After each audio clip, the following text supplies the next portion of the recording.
Bonsoir à tous et bienvenue chez Meritis. Donc rapidement, je me présente, je m'appelle Mathias et donc ce soir je suis avec Julia. Vous nous reconnaîtrez au très beau t-shirt Meritis, hein, je pense qu'on ne peut pas nous louper. Donc Meritis, c'est une société de conseil en système d'information. Nos clients sont en finance et en industrie, et donc notamment Airbus, où Christian travaille. Voilà, on est des passionnés, on a des communautés d'experts, on a un blog où on publie pas mal d'articles dans tous les domaines. Et on a également une chaîne YouTube où vous pouvez retrouver ce meet-up et tous les meet-up qu'on a fait par le passé. Ok. Donc voilà, bah, écoutez, on est ravis que vous soyez là ce soir. Et puis je vais laisser la parole surtout à Christian. Voilà, pour un meet-up sur la Customer Experience. Merci et bonne soirée.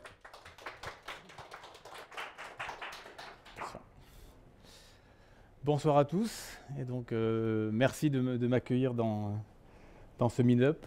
Donc ce soir on va parler de Customer Experience Management.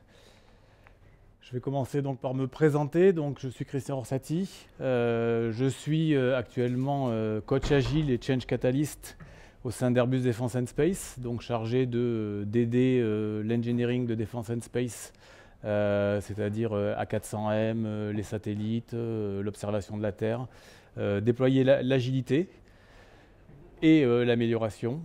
Mon background est en développement logiciel, en traitement d'images et intelligence artificielle. À l'époque, c'est assez vieux, c'est un peu différent de maintenant. Le deep learning n'existait pas. Et j'ai suivi une longue formation d'un an avec pas mal de modules et de travail à l'Academy of Service Excellence. Alors c'est le nom que donne le formateur Chris Daffy aux formations qu'il fait. Mais c'est vraiment spécialisé dans la gestion de l'expérience client et c'est dans ce cadre-là du coup qu'aujourd'hui je suis devant vous pour parler de la gestion de l'expérience client, donc l'expérience au sens anglais du terme, c'est-à-dire ce que va vivre un client. Notre agenda, donc on va rapidement les objectifs. Pourquoi parler de gestion d'expérience client, par où commencer? Et on va voir comme beaucoup de transformations, ça commence par vous, par les gens. Derrière, le driver de la transformation, c'est souvent une vision et des valeurs. Ensuite, on parlera un peu de notre cerveau et le côté émotion et le côté logique. On est dans un monde plutôt scientifique, on est souvent dans la logique, mais le côté émotionnel est prépondérant quand on parle d'expérience client. On parlera ensuite de la service chain. Ce n'est pas seulement les gens qui sont en contact des clients qui ont un rôle clé à jouer dans la gestion de l'expérience client. On verra ensuite un peu les techniques qu'on met en œuvre avec les memory makers, du clue spotting, donc recherche d'indices, hein, Cluedo, clue spotting. Marginal games, voir que tous les petits détails comptent et c'est l'accumulation de ces petits détails qui vont faire à la fin une différence importante.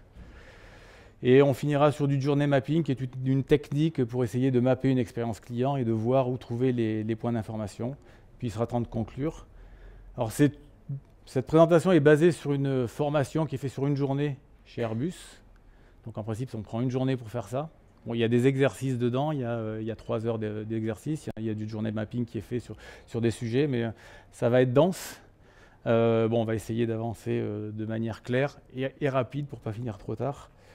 On devrait être entre 1h30 et 2 heures en fonction des interactions qu'on pourrait avoir. Si vous avez des questions, on aura des échanges à la fin, mais n'hésitez pas à poser des questions. C'est mieux de les poser maintenant qu'à la fin sur un truc du début. Et puis si ça peut aider à comprendre, n'hésitez pas. Et le premier point, voilà, je ne suis pas là pour vous apprendre des choses, je suis là pour vous faire réfléchir avant tout. On n'est pas sur des mathématiques, on n'est pas en train d'apprendre une équation, que 1 plus 1 ça fait 2, dans la théorie, encore des fois ça peut être différent. C'est vraiment l'idée, c'est que vous réfléchissiez sur tous les messages que je vais pouvoir passer et que vous les appropriez. Alors, commençons par la fin en tête. et un petit icebreaker. T'as le son? La télé? C'est pas le son de la télé.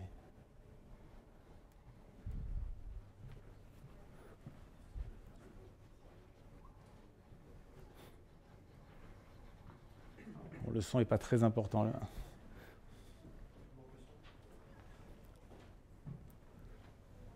Ça va être plus embêtant après.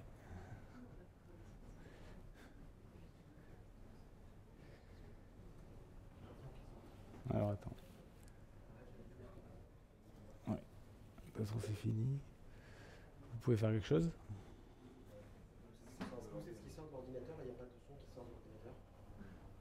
Et tout à l'heure il y en avait? Ah.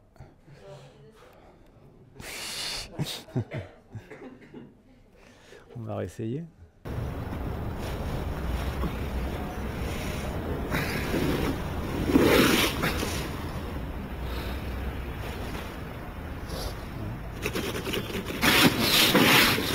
Moi j'entends, mais c'est la télé qui est très doucement parce que j'entends.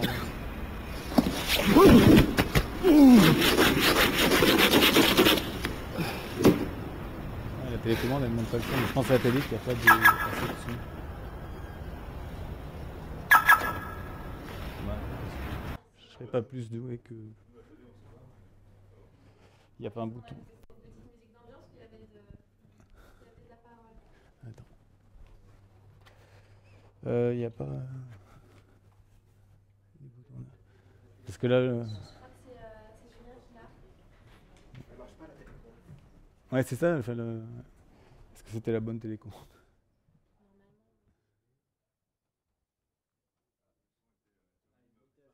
Voilà. C'est ce que je cherchais, le bouton.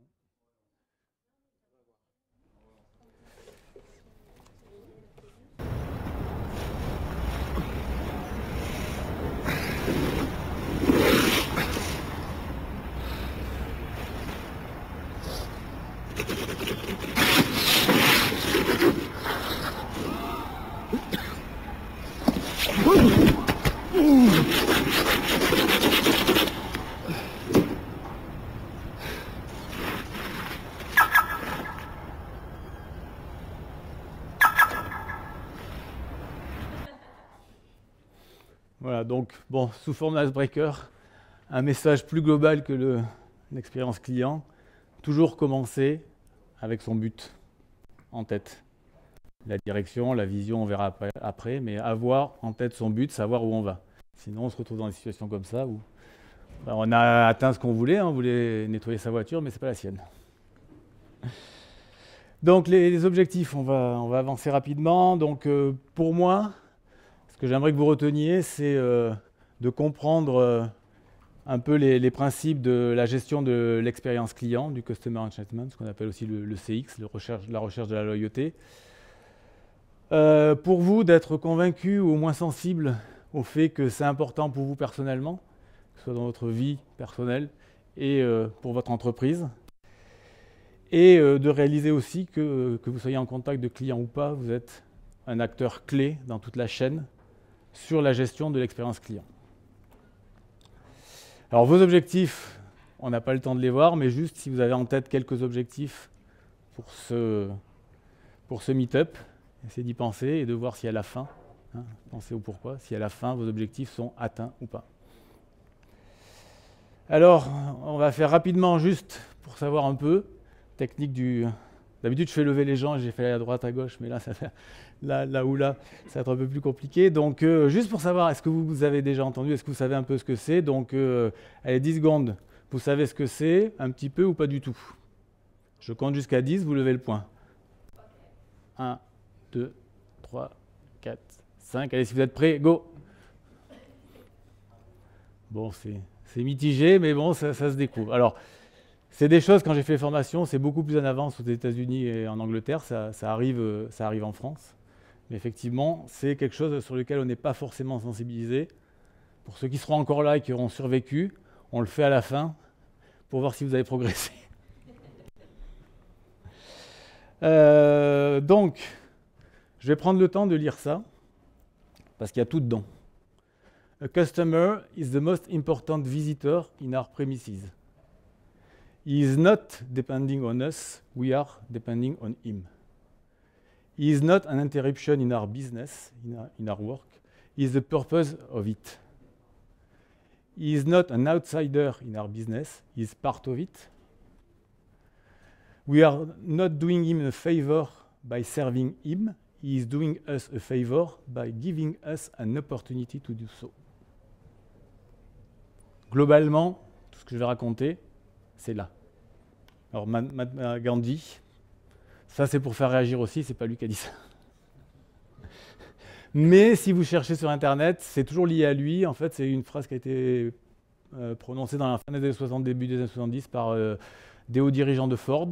Mais alors dans l'histoire, et je n'ai pas vraiment trouvé pourquoi, c'est vous cherchez cette phrase sur Internet, vous aurez la même photo. C'est associé à Gandhi. Mais du coup, quand on fait les formations, j'en profite pour dire aux gens, manifestez-vous. Vous n'êtes pas d'accord et si vous êtes étonné que Gandhi ait dit ça, ben dites-le. Alors, qui est le plus important ? Est-ce que c'est vos actionnaires, Sébastien ou d'autres CEO, je ne sais pas si vous en avez plusieurs. Qui décide si vous faites un bon travail ? Votre line manager, qui va vous dire c'est bien. Qui paye votre salaire ? Qui maintient votre business tous les jours et demain ? Il n'y a qu'une personne, c'est le client. C'est évident quand on le dit comme ça, quand on travaille tous les jours, on n'a pas forcément tout le temps le client en tête. C'est des choses qu'il va avoir. Tout ce que je fais doit avoir un sens pour le client. Voilà, donc c'est le client le plus important, il faut le supporter. Des fois dans le sens du terme, mais il faut le supporter. Alors pourquoi on en parle ? Est-ce que vos attentes, si vous réfléchissez un peu, vos attentes en tant que client ont évolué sur les dernières années avec l'accélération des technologies, le fait qu'on a accès à beaucoup d'offres similaires facilement. Qu'est-ce que vous pensez qu'il se passe ? Quelles sont les choses qui n'étaient pas notables par le passé, qui le sont aujourd'hui ? Quelles sont les nouvelles attentes que vous avez aujourd'hui ? Toutes ces choses-là sont à prendre en compte. Nouvelles attentes, on envoie un paquet, avant on était content, il arrive en 3 jours, il arrive le 4e, j'étais content. Aujourd'hui on envoie un paquet, on a envie de, tiens, aujourd'hui il était à Sofia, là il est passé par Lyon, il est arrivé à Paris. De plus en plus on a des attentes. Ces attentes sont là, ces attentes sont partagées.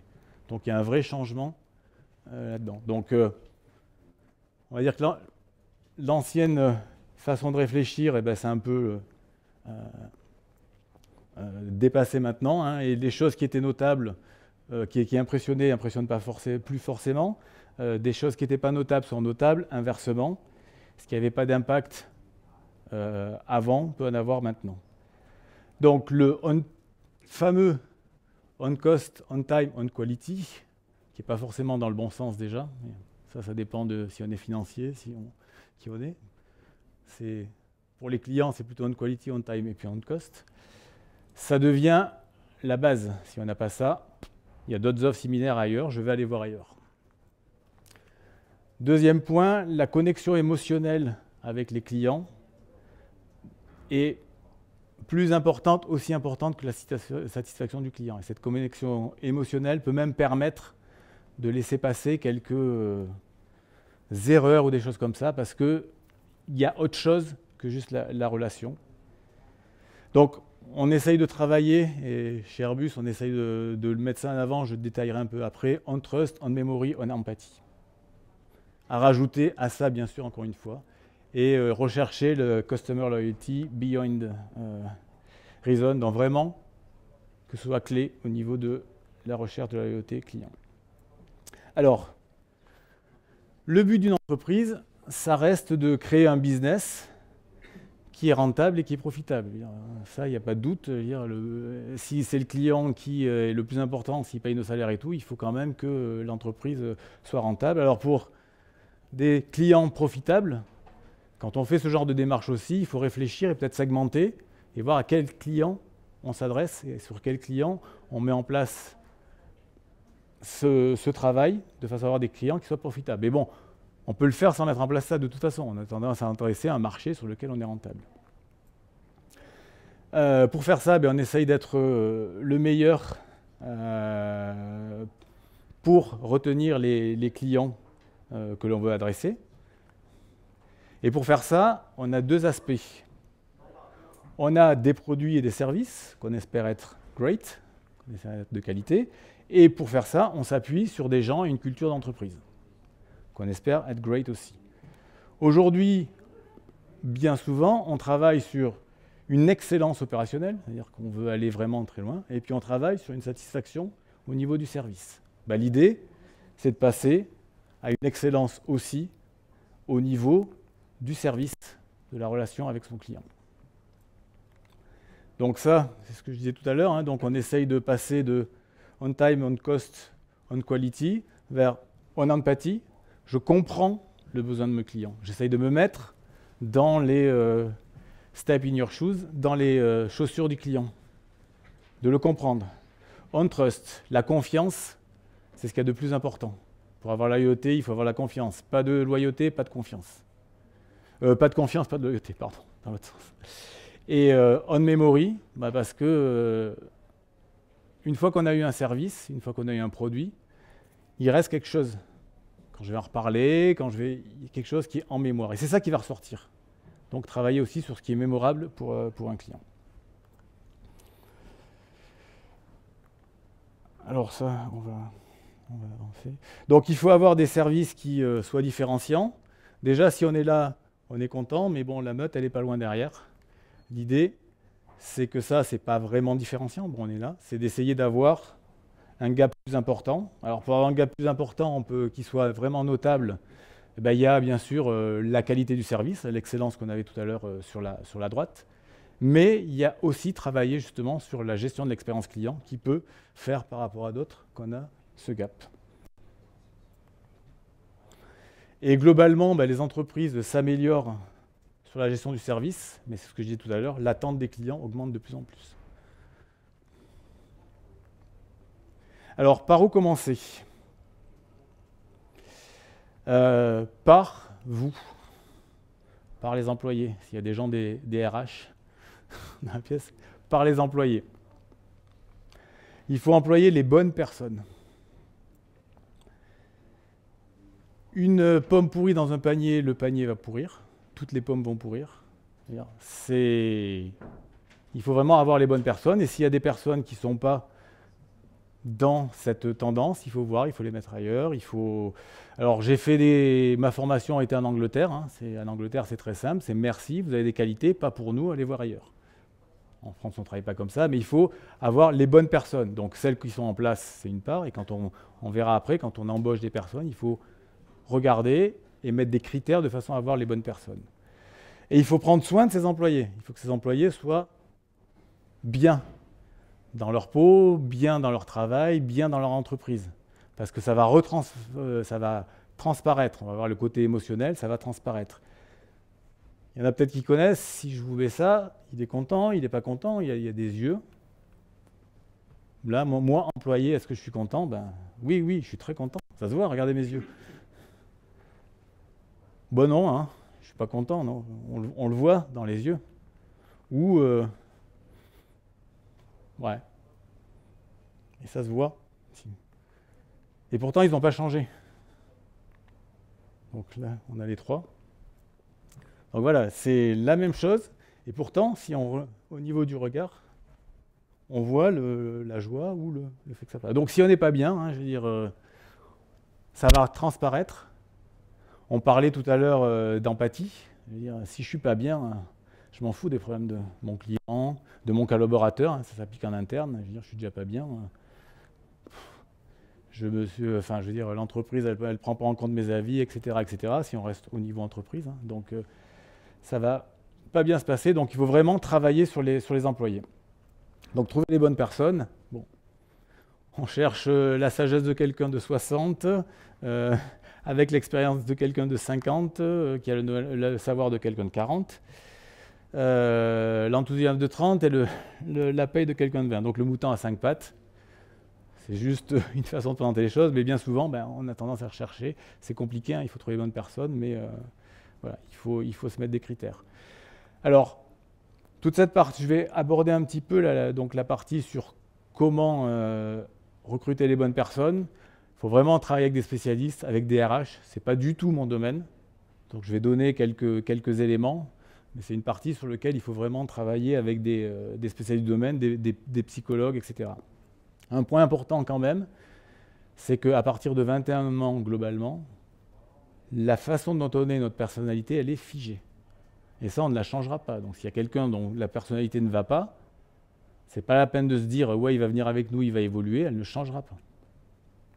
Il n'y a que des traumatismes importants qui peuvent changer une personnalité. Une maladie grave, des décès de personnes proches, etc. peut changer une personnalité, peut changer une philosophie de vie, mais sinon, il n'y aura pas de changement. Donc globalement, on est sur des choses très stables vers le bas et qui peuvent changer.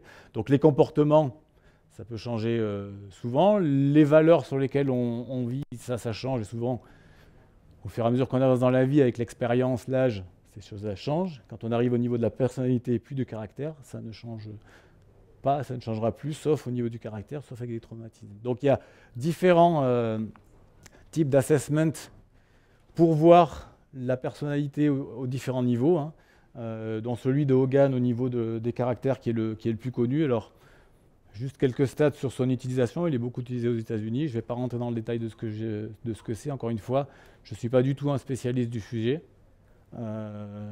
Mais c'est juste des points à prendre en compte et de savoir que ces points-là, il faut les regarder.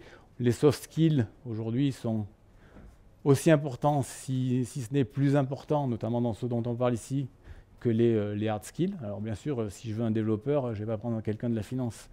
Mais bon, entre des développeurs du même niveau, ou un qui est moins bon mais qui peut apprendre, les soft skills sont primordiaux. Donc ça, de la même façon, vous l'aurez aussi, donc ces différents types d'assessment et les endroits où les trouver. Bon, le MBTI, je pense que ça, plus de personnes connaissent. Ce n'est pas forcément facile à utiliser. Je suis comme ci, vous êtes comme ça, on essaye de s'aligner. Mais bon, c'est tout des méthodes d'assessment. Ce qui est important, c'est que globalement, il y a 5 traits de caractère. La stabilité, la capacité d'ajustement, l'extraversion, l'introversion, la sociabilité, l'ouverture d'esprit, la stabilité émotionnelle. On va parler d'émotions plus tard. Le fait d'être agréable, c'est agréable de travailler avec quelqu'un qui est agréable. Alors, ça va avec ce qu'on dit tout à l'heure. Hein. Si je suis bien, je serai plus agréable, mais malgré tout.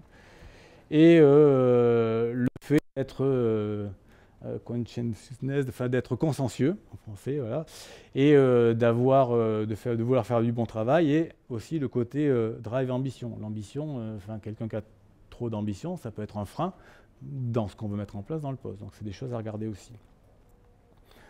On a travaillé un petit peu pendant ma formation, je vais aller vite, mais sur qu'est-ce que seraient les éléments clés pour quelqu'un sur vraiment là, en contact avec le client au niveau customer service. Je ne vais pas les passer, on ne va pas prendre trop de temps là-dessus. Voilà, on sait juste, c'est pour montrer un exemple, sur chacun, avec tout ce qu'il y avait tout à l'heure dans les différentes cases, on s'est mis des critères. On va en prendre un sur la stabilité, self-assuredness, le fait d'être sûr, relax et calme, d'avoir un affectif positif. Donc, on met ces critères. Donc là, on en avait 16 critères. Et on va mettre en face, pendant les phases de recrutement, on va voir où tombent les candidats par rapport à ces critères. Non, peut-être, oui. Et surtout, par contre, il faut étalonner aussi. Ils n'ont pas forcément tous la même valeur. Donc on va étalonner les critères.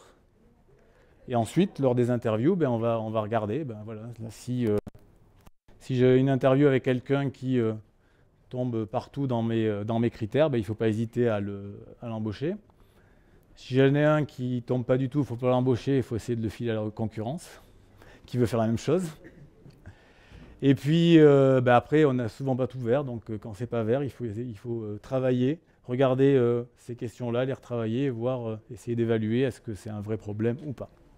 Voilà. Donc tout ce discours sur le côté les bonnes personnes, donc les personnes qui sont en place, on peut les former, on peut les mettre au bon endroit. On verra après, il faut travailler très bientôt sur les forces des personnes, non pas sur leurs faiblesses. Et quand on recrute, se mettre vraiment des targets sur dire c'est ça que je veux et recruter les bonnes personnes.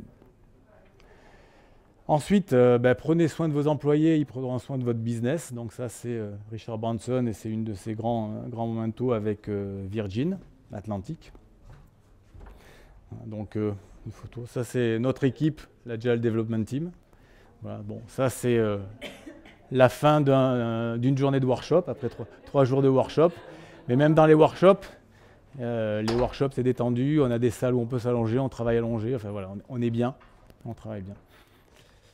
Alors, ce qu'on a au travail, ce qui est important, c'est est-ce que je fais ce que je sais le mieux le faire?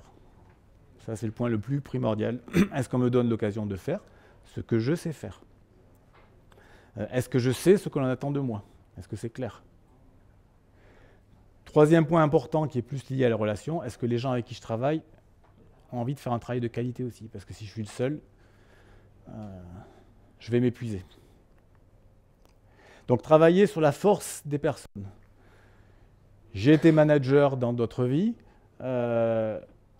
avec les processus plus ou moins classiques de revue annuelle, etc. J'avais tendance à regarder, là c'est bien, là c'est bien, là c'est bien, tiens là c'est moyen, qu'est-ce qu'il y a comme formation pour t'améliorer? Ouais, ça peut être bien. Travailler sur la force des gens, et pourquoi pas regarder, là t'es bon, comment tu peux être encore meilleur? Et au niveau de l'équipe, ça t'es pas très bon, mais est-ce que quelqu'un n'est pas bon? Est-ce que quelqu'un n'a pas envie de faire cette chose-là? Et donc quand dans une équipe, on peut essayer de se partager le travail pour travailler sur les forces. Et donc lors des entretiens individuels, je demandais aux gens de venir en disant, mais voilà, qu'est-ce que vous avez envie de faire? Pensez à notre service, etc. Qu'est-ce que vous avez envie de faire? Qu'est-ce qui vous plaît? Comment savoir qu'on travaille sur une force ou une faiblesse? C'est-à-dire quand vous vous mettez sur un boulot, vous bossez, à un moment, vous regardez l'heure, oh, ça fait 3 heures, vous ne l'avez pas vu passer, vous ne vous sentez pas fatigué, vous êtes sur une force, vous pouvez continuer.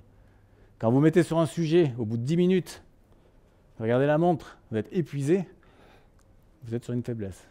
Alors, il y a des choses à faire, on ne peut pas faire que ce qu'on veut, mais travailler sur les forces. Quand vous avez un enfant qui est mauvais en maths, vous pouvez lui donner des cours toute la vie, il va être frustré parce qu'il va progresser un peu, mais pas assez, vous allez être frustré parce que ce n'est pas son truc, il est bon en musique. Voilà. Essayez de travailler sur les forces.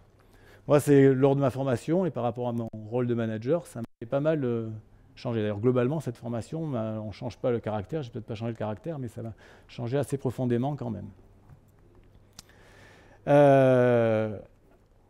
Former les ressources, ça, c'est indispensable. Donner ce qui est nécessaire aux ressources pour réussir. Leur donner aussi la possibilité de faire, ne pas avoir à remonter 3 couches de management pour poser une question. On est proche des valeurs de l'agilité, là. L'agilité, j'y suis arrivé après cette formation. Les forces des gens, dans l'équipe agile, elle se démerde elle-même pour faire monter des gens en compétences, mais pour prendre les user stories, etc., qui sont les mieux. Et c'est l'équipe qui décide. C'est l'équipe qui va dire non, dans ce sprint, je ne peux pas faire. Donc voilà, un lien aussi important avec l'agilité. Et au niveau du customer service, donner aux gens en relation avec les clients la possibilité de réagir par rapport aux clients. Et si jamais il y a une connerie et qu'à un moment donné, il faut faire on verra après un recovery et qu'il faut, je ne sais pas, 200 €, s'il faut 3 mois et 3 couches de management, ça ne sert à rien. Au niveau de l'expérience client aussi, essayez de reconnaître et d'avoir des KPI et des choses qui permettent de voir ce qui est notable par rapport à l'expérience client et de faire du reward là-dessus, que ce soit financier ou d'autres manières, mais de reconnaître quand des gens font des choses par rapport à de l'expérience client. On verra après ce qu'on peut faire. Et très important, et ça c'est pas que c'est globalement dans toute entreprise, l'échec est possible. Alors bien évidemment, chez Airbus, on doit lancer un satellite, il faut qu'il se lance. On n'a pas droit à l'échec. Mais l'échec est possible, il faut que les gens aient le droit d'essayer quelque chose. Ça n'a pas marché, mais il y a eu une envie d'essayer quelque chose de différent qui pouvait faire progresser. Comme dit Edison, je n'ai pas échoué 1000 fois, j'ai vu 1000 façons qui ne marchaient pas. 1000, c'est un peu beaucoup, mais je veux dire, s'il y a une initiative qui ne marche pas et que derrière on se fait taper dessus, je ne bouge plus. Donc, les erreurs sont inévitables, les clients non satisfaits le sont. Il y a toujours une manière de revenir, de rattraper un client qui ne serait pas satisfait. On verra après aussi, il y a des processus pour faire ça. Alors, on a déjà vu un peu, Start with the Why. Peut-être un certain nombre d'entre vous ont déjà vu cette vidéo, mais chaque fois que je la vois, elle me reparle, de Simon Sinek. C'est un des plus célèbres TED Talk. Et donc, j'en ai mis un petit extrait. Eh bien. How do you explain when things don't go as we assume? Or better, how do you explain when others are able to achieve things that seem to defy all of the assumptions? For example, why is Apple so innovative? Year after year after year after year, they're more innovative than all their competition. And yet, they're just a computer company. They're just like everyone else. They have the same access to the same talent, the same agencies, the same consultants, the same media. Then why is it that they seem to have something different? Why is it that Martin Luther King led the civil rights movement? He wasn't the only man who suffered in a pre-civil rights America, and he certainly wasn't the only great orator of the day. Why him? And why is it that the Wright brothers were able to figure out controlled powered manned flight when there were certainly other teams who were better qualified, better funded, and they didn't achieve powered manned flight, and the Wright brothers beat them to it? There's something else at play here. About 3.5 years ago, I made a discovery, and this discovery profoundly changed my view on how I thought the world worked, and it even profoundly changed the way in which I operate in it. As it turns out, there's a pattern. As it turns out, all the great and inspiring leaders and organizations in the world, whether it's Apple or Martin Luther King or the Wright brothers, they all think, act, and communicate the exact same way, and it's the complete opposite to everyone else. All I did was codify it. And it's probably the world's simplest idea. I call it the golden circle.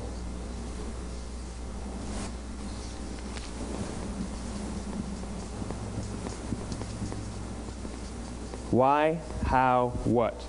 This little idea explains why some organizations and some leaders are able to inspire where others aren't. Let me define the terms really quickly. Every single person, every single organization on the planet knows what they do 100%. Some know how they do it, whether you call it your differentiating value proposition or your proprietary process or your USP. But very, very few people or organizations know why they do what they do. And by why, I don't mean to make a profit. That's a result. It's always a result. By why, I mean what's your purpose? What's your cause? What's your belief? Why does your organization exist? Why do you get out of bed in the morning? And why should anyone care? Well, as a result, the way we think, the way we act, the way we communicate is from the outside in. It's obvious. We go from the clearest thing to the fuzziest thing. But the inspired leaders and the inspired organizations, regardless of their size, regardless of their industry, all think, act, and communicate from the inside out. Let me give you an example. I use Apple because they're easy to understand and everybody gets it. If Apple were like everyone else, a marketing message from them might sound like this. We make great computers. They're beautifully designed, simple to use, and user-friendly. Want to buy one? Meh. And that's how most of us communicate. That's how most marketing is done, that's how most sales is done, and that's how most of us communicate interpersonally. We say what we do, we say how we're different or how we're better, and we expect some sort of behavior, a purchase, a vote, something like that. Here's our new law firm. We have the best lawyers with the biggest clients. We have, we always perform for our clients, do business with us. Here's our new car. It gets great gas mileage. It has, leather seats. Buy our car. But it's uninspiring. Here's how Apple actually communicates. Everything we do, we believe in challenging the status quo. We believe in thinking differently. The way we challenge the status quo is by making our products beautifully designed, simple to use, and user-friendly. We just happen to make great computers. Want to buy one? totally different, right? You're ready to buy a computer from me. All I did was reverse the order of the information. What it proves to us is that people don't buy what you do, people buy why you do it. People don't buy what you do, they buy why you do it. This explains why every single person in this room is perfectly comfortable buying a computer from Apple.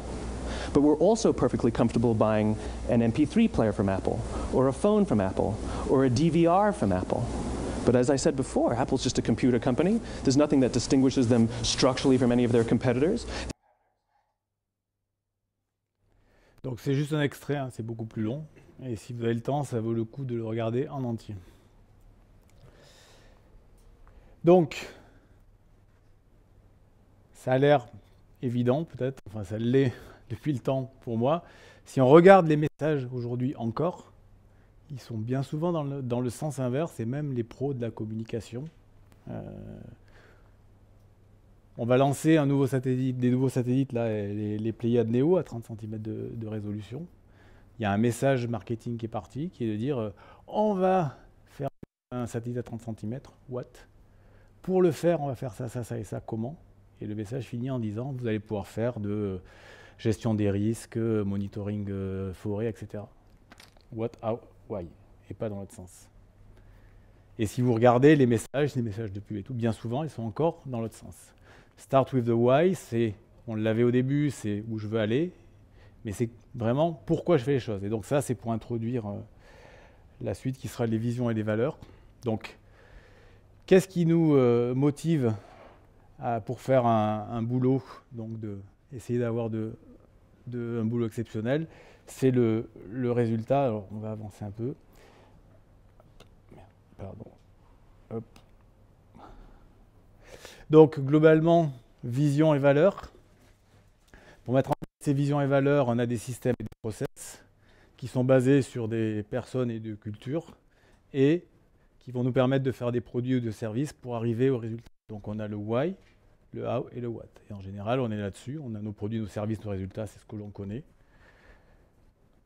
La culture et les people et les gens, ça dépend un peu de l'orientation RH.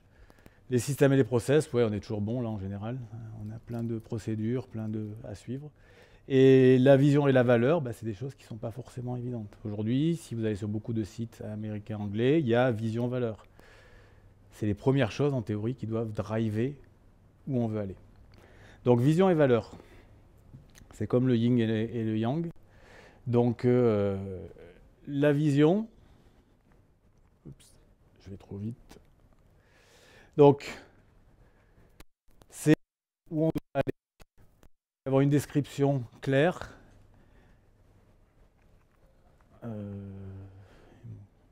Voilà. Et c'est ce qu'on appelle le Big Audacious Airy Goal. Sony, à la sortie de la guerre, a dit nous serons la première société dans l'électronique. Ils ont réussi. Donc ça, c'est la vision. Les valeurs, c'est la manière dont je dois y arriver. C'est ce qui va driver la façon dont on se comporte, dont on travaille, dont on interagit pour atteindre notre vision. La vision peut évoluer dans le temps, parce que le marché peut évoluer. Les valeurs, en principe, restent stables au sein d'une entreprise. Dans son livre Build to Last, Jim Collins a fait quelques études, et les sociétés qui sont là depuis un siècle, c'est souvent des sociétés qui appartiennent à une famille, et dont c'est passé de génération en génération, parce qu'on garde les valeurs. On peut changer la vision, on peut changer ce qu'on fait, on garde les valeurs. Donc pour trouver les visions et les valeurs, il faut se poser des questions, c'est ce qui est dit un peu dans la vidéo. Pourquoi je travaille? Quel est le but? Pourquoi je travaille pour cette société? Pourquoi je me lève tous les matins, au-delà d'avoir un salaire pour vivre? Donc ça, c'est la vision. Comment je dois me comporter pour atteindre cette vision? Comment je dois me porter avec les clients? Donc ça, ce sont les valeurs. Donc un exemple de vision et valeurs, par exemple pour TNT. To be the fastest and most reliable provider of express delivery services. La vision. Our values, we value our people. They are the most important asset of our business. We value our customer. Without customer, we have no business. We value our performance. It secures our future growth and prosperity. Et puis, souvent la mission est quelque chose sur les personnes aussi. On va avancer. Donc des exemples de vision, hein, de Lux Valentine, adding color to people. Et ça, pour faire leur vision, ils ont donné des ponts de peinture dans une favela au Brésil. Et les gens ont dessiné on peint leurs immeubles. Alors, j'ai pas mal d'exemples, on va avancer. Nespresso, coffee is at the heart of everything we do, yet consumer pleasure is why we do it. Le why. On va avancer. Juste celle par exemple de Virgin. To grow a profitable airlines. Donc quand même dans la vision, faut faire du business. That people love to fly. Donc les clients, pourquoi? And where people love to work.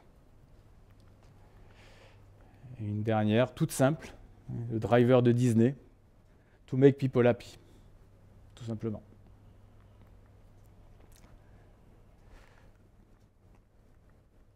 Alors la vision, ça doit donner la direction.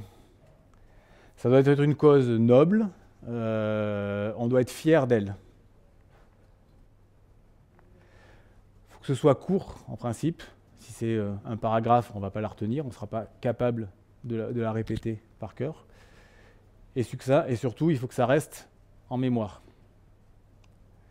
Ça doit inspirer l'action aussi, la vision. Je dois avoir envie d'agir pour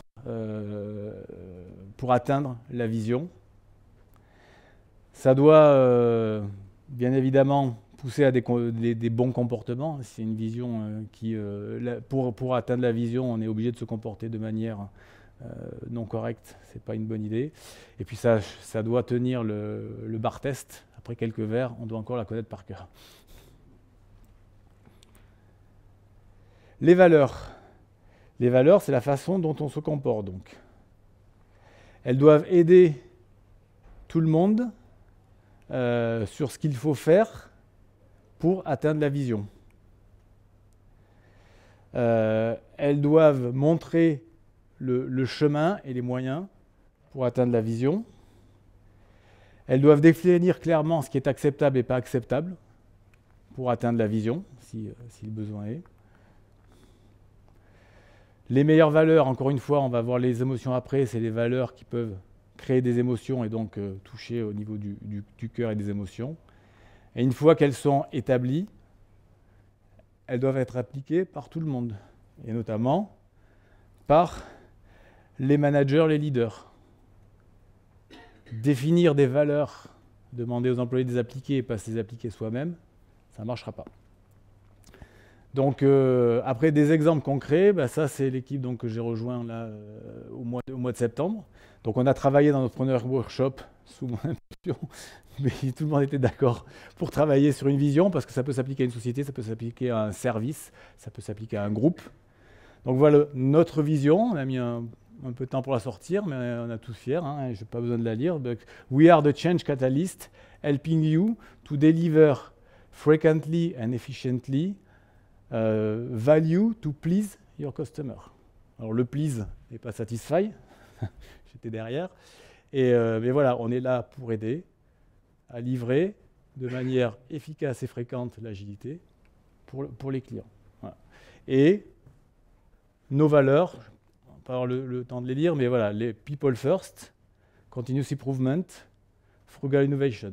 Donc, focus sur les gens dans l'agilité.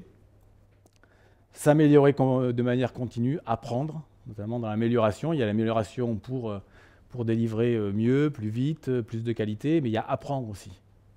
Les gens doivent apprendre. Ça va avec les people. Et frugal innovation, hein, faire ce qu'il y a besoin.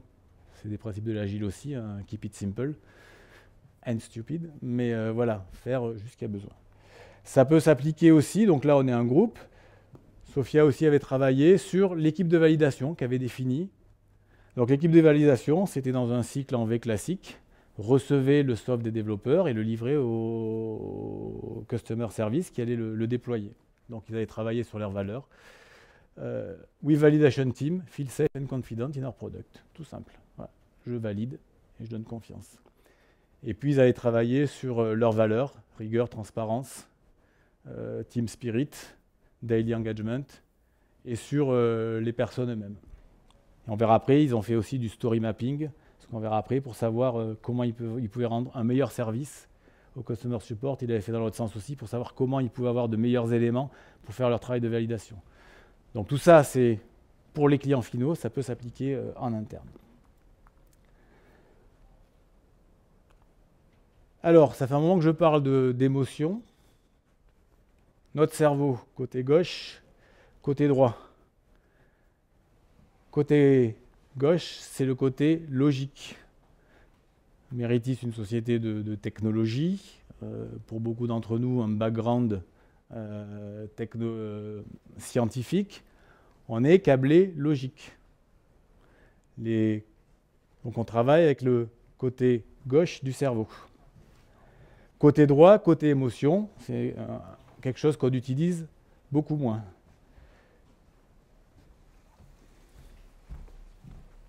Donc, on retrouve côté gauche la science, le langage, l'analyse, le sens pratique,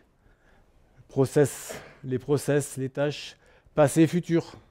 Ce qui s'est passé, qu'est-ce que je vais faire? Je suis les pensées, les décisions. À l'opposé, côté droit, côté émotion, est-ce qu'on a bien souvent moins conscience? La créativité, la passion, la synthèse, l'empathie, l'imagination, ici, maintenant. Pas hier et demain, ici et maintenant. We are, tous ensemble. Les sentiments, les réactions. Est-ce que ça vous est pas tous arrivé un jour de rentrer, je ne sais pas, dans un supermarché, de quelque part, de faire des courses, d'aller faire du shopping avec quelque chose que vous avez acheté, et vous dire pourquoi j'ai acheté ça finalement? C'est ce côté-là qui a décidé de manière inconsciente. Quand on fait des achats, on va commencer, je veux une voiture, je regarde toutes des choses bien techniques. À un moment donné, de manière plus ou moins inconsciente, l'achat va être influencé par un côté émotionnel, que ce soit le style du véhicule, encore que ça peut, alors c'est émotionnel, ça peut se voir aussi, que ce soit comment j'ai été reçu dans la concession, la manière dont on s'est présenté les produits. Le côté émotionnel a une grande influence sur tous nos actes, mais bien souvent de manière inconsciente.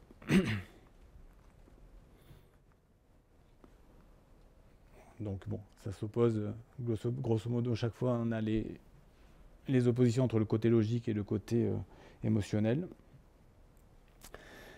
Alors, il faut construire de la confiance pour rechercher la loyauté des clients. Et pour démontrer de la confiance, on a besoin, bien évidemment, de compétences. Si je suis en face de quelqu'un d'incompétent, si jamais, je prends l'exemple d'une voiture tout à l'heure, elle ne marche pas, je ne vais pas être intéressé. Donc, de bons produits, des compétences, des services, donc le côté logique. Mais je vais être, même avec un objet, il y a quelque chose d'émotionnel qui va ressortir. Je suis au contact de gens, des ventes, de sales, je suis au contact, donc des personnes, des caractères avec qui on a envie de faire des business, avec qui on se sent bien. Et ça peut faire une différence à un moment donné. Je reprends l'exemple d'une voiture, entre deux voitures où techniquement tout est à peu près OK. La manière dont j'ai été reçu, connexion émotionnelle, peut avoir une vraie différence. Donc c'est ce qu'on appelle le compelling attraction. Donc c'est les compétences plus le caractère. Et Stephen Covey a fait pas mal de boulot là-dessus, ce qu'il appelle donc le compelling attraction. Donc globalement, on a tendance à faire du business comme ça. C'est-à-dire que je me repose bien sur mon côté logique, scientifique, et peu sur mon côté émotionnel. Je mets peu ça en avant. Je n'ai pas cette connexion, on parlait tout à l'heure empathie, je n'ai pas cette empathie avec mon client. Donc l'idée, c'est d'essayer de faire balance brain approach, voilà, d'essayer dans nos comportements, dans nos interactions, dans nos offres, de travailler aussi sur ce côté émotionnel. Alors ce côté émotionnel, dans un bouquin qui s'appelle très intéressant, The DNA of Customer Experience, Colin Shaw essaye d'analyser ce qui va faire justement ce côté émotionnel sur des gens. Donc, il a ce qu'il appelle des clusters. Donc les clusters qui détruisent la valeur de ce que l'on veut faire. Et puis des clusters qui attirent l'attention, qui vont amener la recommandation et qui vont faire qu'on va devenir avocat du produit, du service. Donc on voit dans ce qui détruit la loyauté, négligé, non satisfait, frustré, désappointé, pas content, pressé, je presse, stressé. Si je stresse mon client, je veux dire, ça va avoir des effets négatifs. Oui, je veux qu'il signe tout de suite. Si je le stresse, ça va plutôt le faire fuir. Tout en haut, quand on parle des clients qui vont devenir des avocats, des ambassadeurs de nos produits, de nos services, contents, happy, pleased. Alors je ne sais pas trop faire la différence en anglais. Et c'est pour ça que dans les visions de notre équipe, to please customer et pas to satisfy customer. C'est pour aller plus loin. Voilà, donc des émotions qui vont faire déjà la recommandation, valeur, montrer à notre client qu'il y a de la valeur pour nous. Ce qu'il va faire, il va faire de la valeur. La confiance.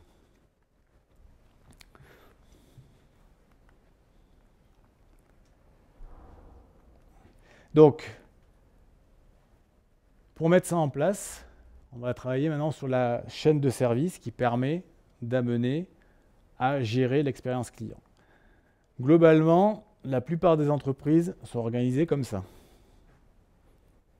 Les clients, des sales en face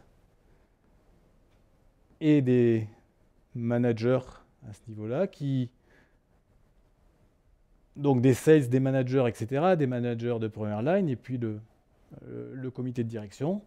Les clients sont là, mais mon but, c'est de remplir et de satisfaire les objectifs qui me sont donnés par mon line manager, etc.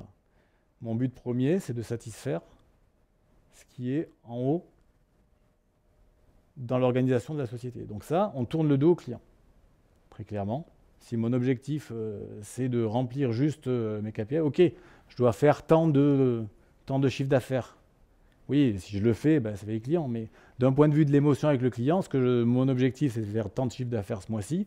Et tout ce que je vais tout faire pour faire le chiffre d'affaires, pour satisfaire le management jusqu'à la direction. Donc l'idée, c'est de renverser le modèle. Et c'est de faire qu'en fait, on parlait de why, on parlait de vision, que tout soit organisé dans l'entreprise pour que depuis les leaders, je sois au service des couches du dessus, de façon à ce que mes lignes en face des clients aient le support de toute la société pour être au service de mon client. Donc, ok, mon objectif, il faut bien que je fasse mon objectif de chiffre d'affaires, mais mon but, ce n'est pas de faire l'objectif, c'est de comprendre comment fonctionne le client, d'essayer de travailler sur les clusters émotionnels dont on parlait, et de profiter de toutes les personnes dans la société pour arriver vers là. Il faut ci, il faut ça, il faudrait ci, il faudrait ça. Donc on change la manière de travailler et la manière dont on travaille les uns pour les autres. Voilà, donc là c'est enabling, disabling. Donc quand je fais pré-sales, la vente, la livraison, le support, j'ai différents services qui vont entrer en jeu. En pré-sales, la R&D peut faire des maquettes et des choses comme ça, le bid, le marketing, les sales, les gens qui sont en contact ici. Chaque département, chaque personne a une influence pour faire que cette chaîne soit efficace, non rompue, de façon à avoir la meilleure satisfaction du client. que ce soit au niveau de la R&D, dans ce que je vais faire, en contact, et que ce soit les personnes qui sont en contact directement. Dans son bouquin A Moment of Truth, Jen Carson parle de deux sortes de personnes, les personnes qui servent le client et les personnes qui servent des personnes qui servent le client. Il y a une société qui a vécu pendant 1 mois avec 2 badges, un badge, j'ai plus les couleurs, un badge rouge, un badge vert. Badge rouge, les gens qui étaient au contact des clients, badge vert, je suis au service de personnes qui sont au service du client. Pour bien dire, j'ai le client derrière. C'est pas juste, je travaille pour le client. L'IT qui fournit du matériel dans toutes les sociétés, je veux dire, travaille pour le client. Je veux dire, si mon PC, je râle après, on revient sur le fait que je suis content quand je suis sur mon client, mais aussi si mon PC il marche mal, etc., ça dessert la chaîne qui amène à l'excellence du service.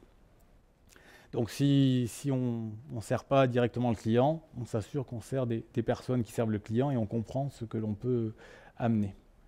Donc grosso modo, c'est vraiment une chaîne. Et dès qu'on a un maillon cassé, on n'arrivera pas à avoir le service que l'on veut, à avoir cette gestion de l'expérience client et aller vraiment au-delà de son attente. Alors pourquoi le Customer Loyalty? Qu'est-ce que c'est? Un exemple, Harley-Davidson, donc vieille compagnie fondée en 1903. En 1970, en faillite, chapitre 11 de la Constitution américaine.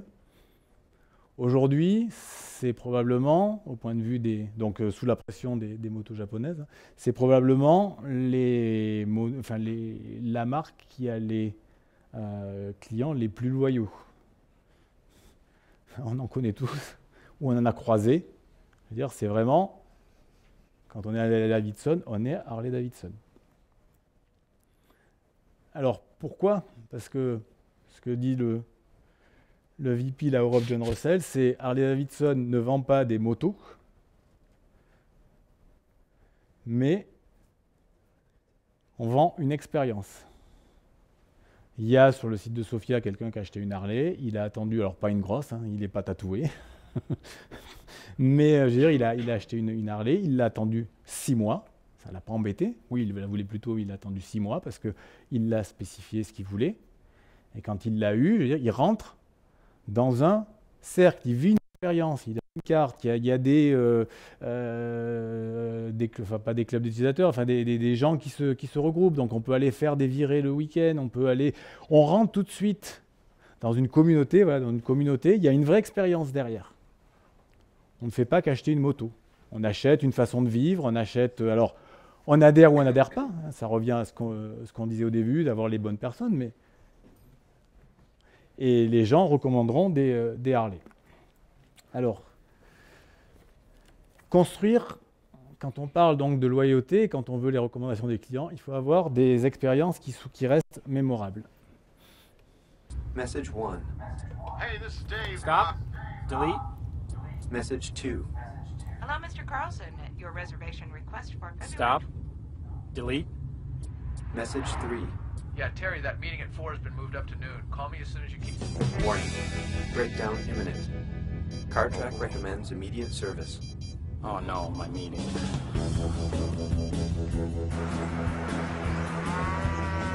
To locate your nearest service station, turn right at Alameda. Continue north for 1 mile. Turn left at Hersham. Proceed 2 miles to the next service station.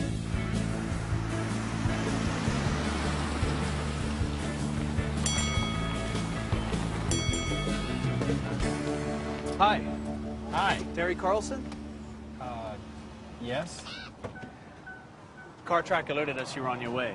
I've got your paperwork ready to go if you'll just sign right here. Great. Well, I guess all I need now is a cab. CarTrack has arranged for a cab to pick you up, Mr. Carlson. I guess all I need now is $1 million. Can't blame a guy for trying, right?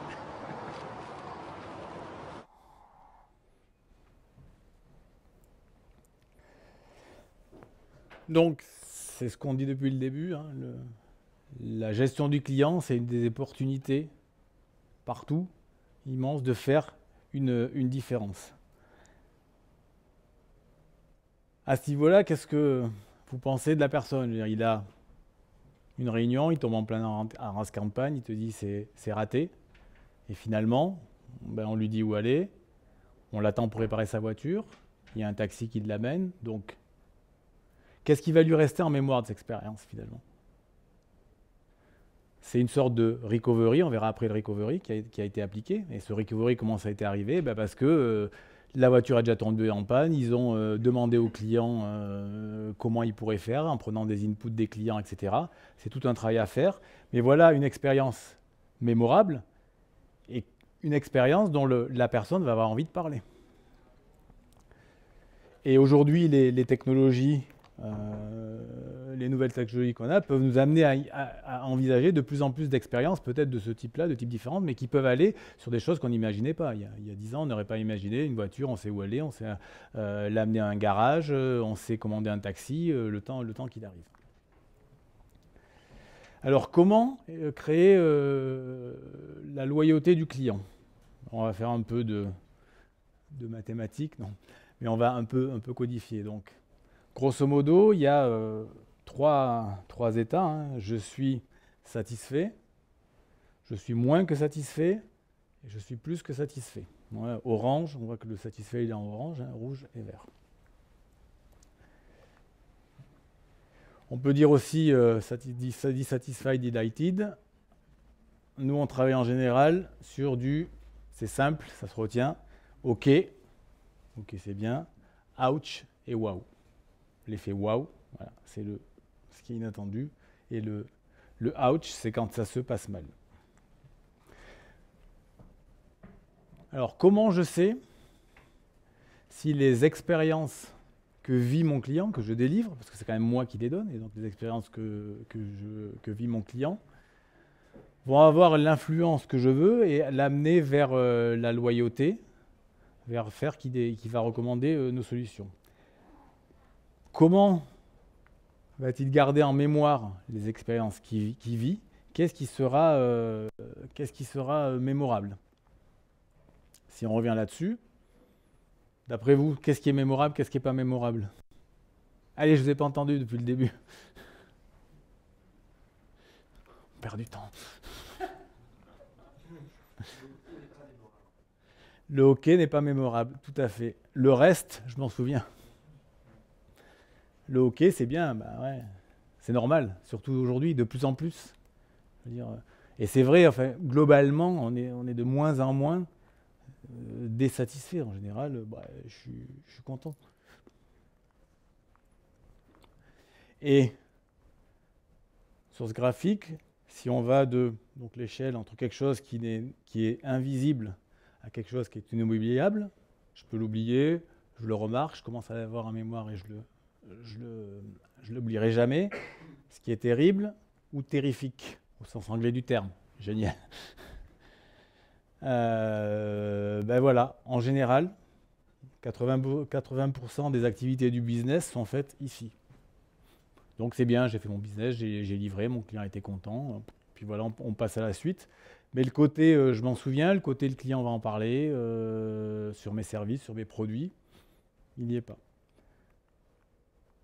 Ce qui est mémorable, voilà, c'est le ouch et c'est le wow. J'ai eu quelque chose que je n'aime. Le wow, c'est j'ai eu quelque chose après que je n'attendais pas. Et le ouch, c'est j'ai pas eu ce que j'attendais. Alors on va voir après le j'attendais.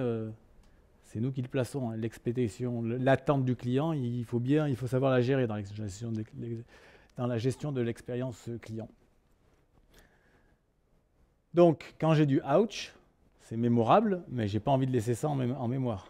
Ça, je veux dire, une personne qui dit de mal de vous, ça va aller beaucoup plus vite qu'une personne qui dit de bien de vous. Et ça va très vite détruire une réputation et l'expérience et le fait qu'on a envie de travailler avec quelqu'un ou d'être avec quelqu'un. Donc il faut faire du recovery, c'est-à-dire j'ai fait un ouch, il faut que j'aille vers du wow. Ça, c'est pas du recovery. j'ai fait un ouch, je reviens dans de l'ok, est-ce que je vais me rappeler que c'était pas bien? Je veux dire, j'attendais quelque chose, je ne l'ai pas eu, on me l'a finalement donné.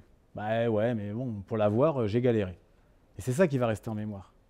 Par contre, j'ai galéré à l'avoir, mais putain, j'ai eu plus que j'attendais. C'est ce qui va rester en mémoire. C'est un peu l'exemple de la vidéo. La vidéo, il tombe en panne et tout, et puis finalement, il se sort super bien. Je pense que vous avez tous des exemples de ce style-là. On n'a pas le temps de vous questionner un peu. Enfin, moi, je me souviens d'un exemple un peu comme ça. Apple, et je ne suis pas forcément un fan d'Apple, je n'ai pas d'Apple en téléphone, mais à l'époque, oui, donc j'ai toujours écouté de la musique, le Walkman, pour ceux qui connaissent, qui ne sont pas trop vieux, avec les cassettes, j'ai eu ça, et puis le premier iPod avec la molette, là. Donc j'ai acheté ça, c'était pas en France, j'étais aux États-Unis via Internet en 2000, ça commençait Internet et tout, super content, je le reçois. En plus, il y avait de quoi le personnaliser, je l'avais fait personnaliser et graver, ça faisait partie de l'offre, donc je l'utilise un certain temps et puis un jour il tombe en panne. Et là, j'ai acheté ça aux États-Unis, j'ai pas de facture, via Internet. Comment je vais faire? Donc j'ai recherché dans mes mails et tout, et j'ai trouvé comment contacter Apple. C'était en 2000, hein, donc en 2000 c'était beaucoup moins évident qu'aujourd'hui. J'ai contacté Apple, et là tout de suite, non mais il n'y a pas de souci, c'est garanti, on va vous envoyer, on va vous le réparer. Ils ont envoyé le 48 heures après, j'avais un petit carton dans lequel je pouvais mettre mon iPod, avec la poste payée pour le retourner à la réparation. Voilà, ils l'ont réparé, et il est revenu. Voilà, le waouh. Et je dois dire que je ne me souviens pas de combien de temps ça a pris. C'est probablement satisfaisant, j'avais attendu un an, je m'en souviendrai, mais je veux dire, c'est même pas l'important. Ce que je me souviens, c'est que j'étais là avant d'appeler et qu'après, j'étais là. Tout va bien se passer, j'ai récupéré mon iPod qui marchait très bien. Donc j'ai acheté derrière l'iPod Touch après, et voilà. Sans hésiter. Et j'en ai parlé autour de moi. Je veux dire, voilà, tiens, regarde, j'ai appelé il y a 2 jours, regarde ce qui est arrivé, je le mets dedans, ça fit parfaitement, etc. Donc voilà, la pub.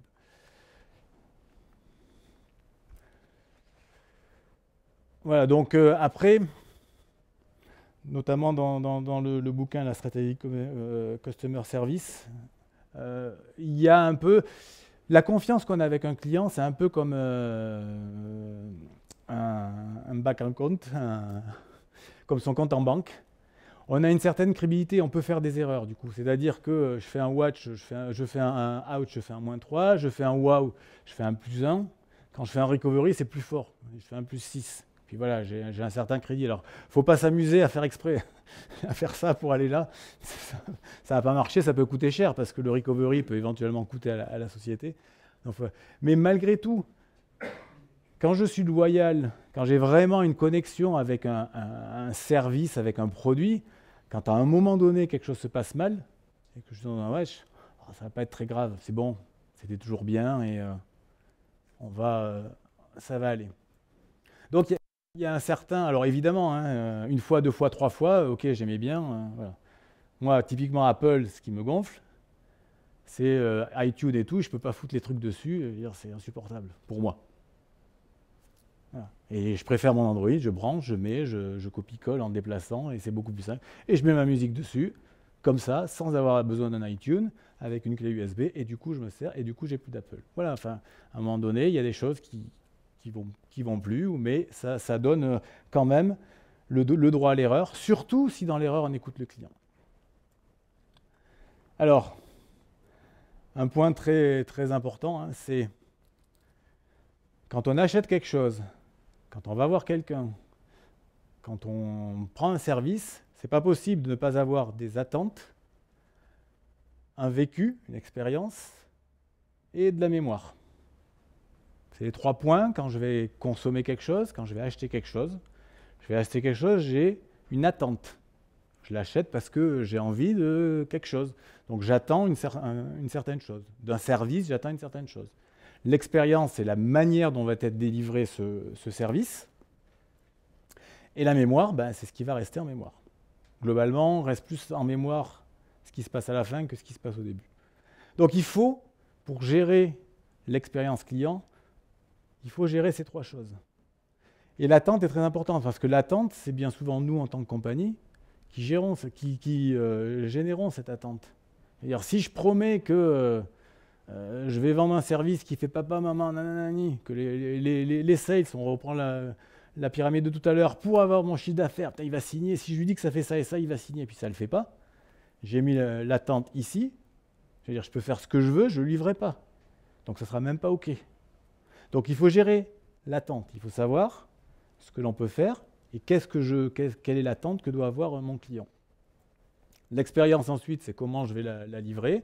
Et puis, essayer de voir qu'est-ce qu'il va garder en mémoire. Et bien, en mémoire, pour qu'il y ait quelque chose de positif, il faut essayer d'avoir du wow. Alors, le wow formula, hein, c'est pour ça que je parlais de mathématiques, c'est du OK plus 1. Voilà, depuis tout à l'heure, je parle de wow. Ce n'est pas quelque chose forcément d'extraordinaire. Hein. Ça peut être très simple. Et d'ailleurs, alors le wow, c'est un memory maker, évidemment. Ça reste en mémoire. Et ce n'est pas forcément compliqué. Globalement, hein, pour une société, c'est little or no cost, ça ne doit pas coûter cher. Et si pour faire du wow, je dois dépenser des fortunes et faire des choses extraordinaires, je n'ai pas intérêt à le faire. Ce n'est pas rentable. Il faut que ce soit rapide aussi, parce que si je lui fais du wow 3 mois après, même si c'est petit, c'est fini. Hein, on a eu un scanner. Et facile à faire, il ne faut pas que ce soit compliqué. Alors, c'est un peu lié, mais il y a quand même malgré tout une différence. Et il faut que ce soit bien entendu notable par les clients avant tout, par les collègues aussi, l'émulation, hein, pour montrer que j'ai fait un petit truc, et puis ça donnait. Ça peut être simple, un coup de fil. Je sais pas, vous faites un service, un machin, vous avez livré, c'était pas prévu, un coup de fil, tu as bien reçu, ça s'est bien passé. On aurait pu faire quelque chose de mieux. Voilà, 5 minutes. Little no cost. Dernier point de contact, ce qui va rester en mémoire, positif.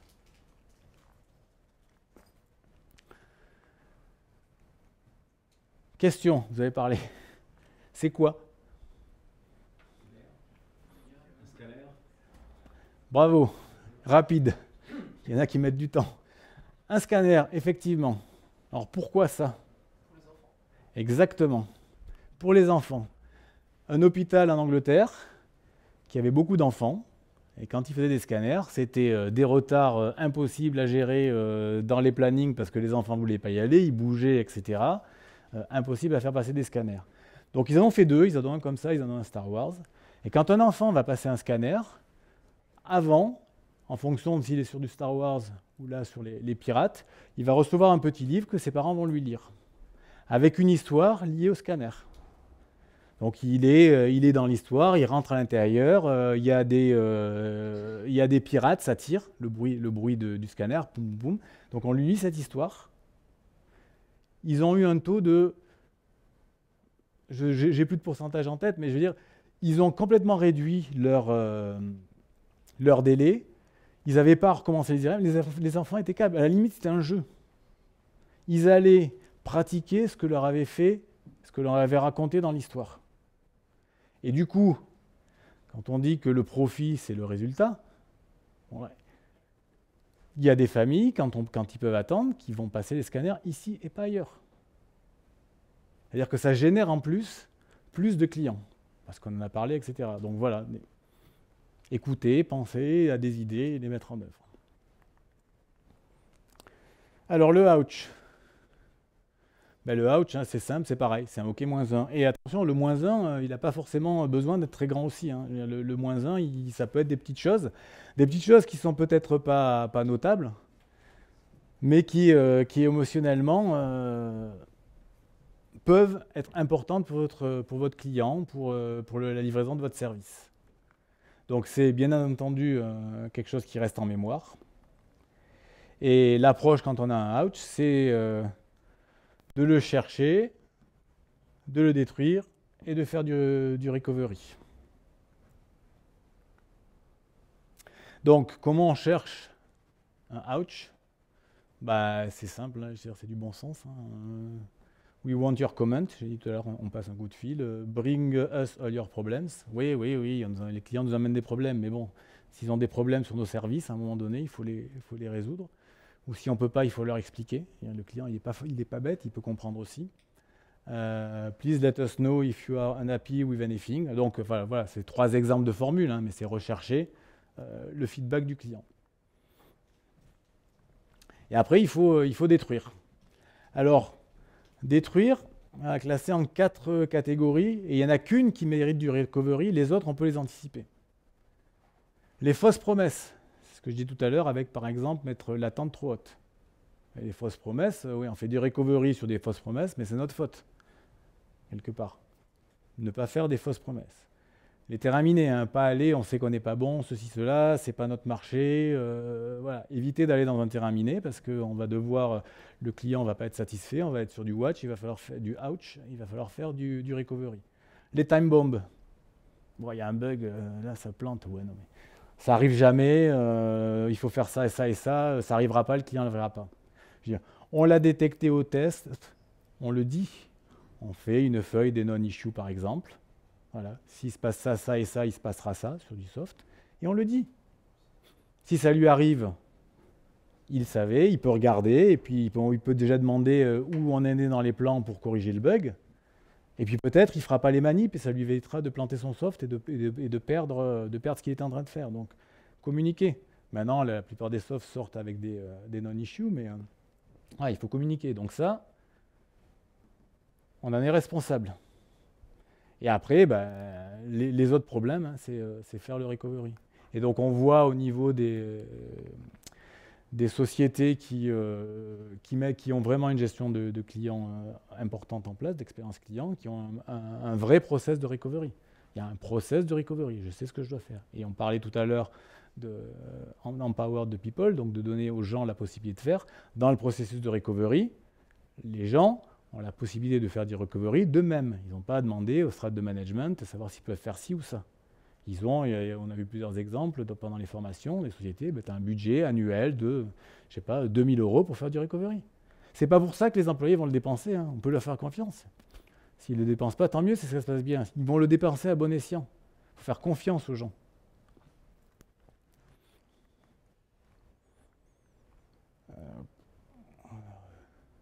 Alors, est-ce qu'on a le temps? Oui.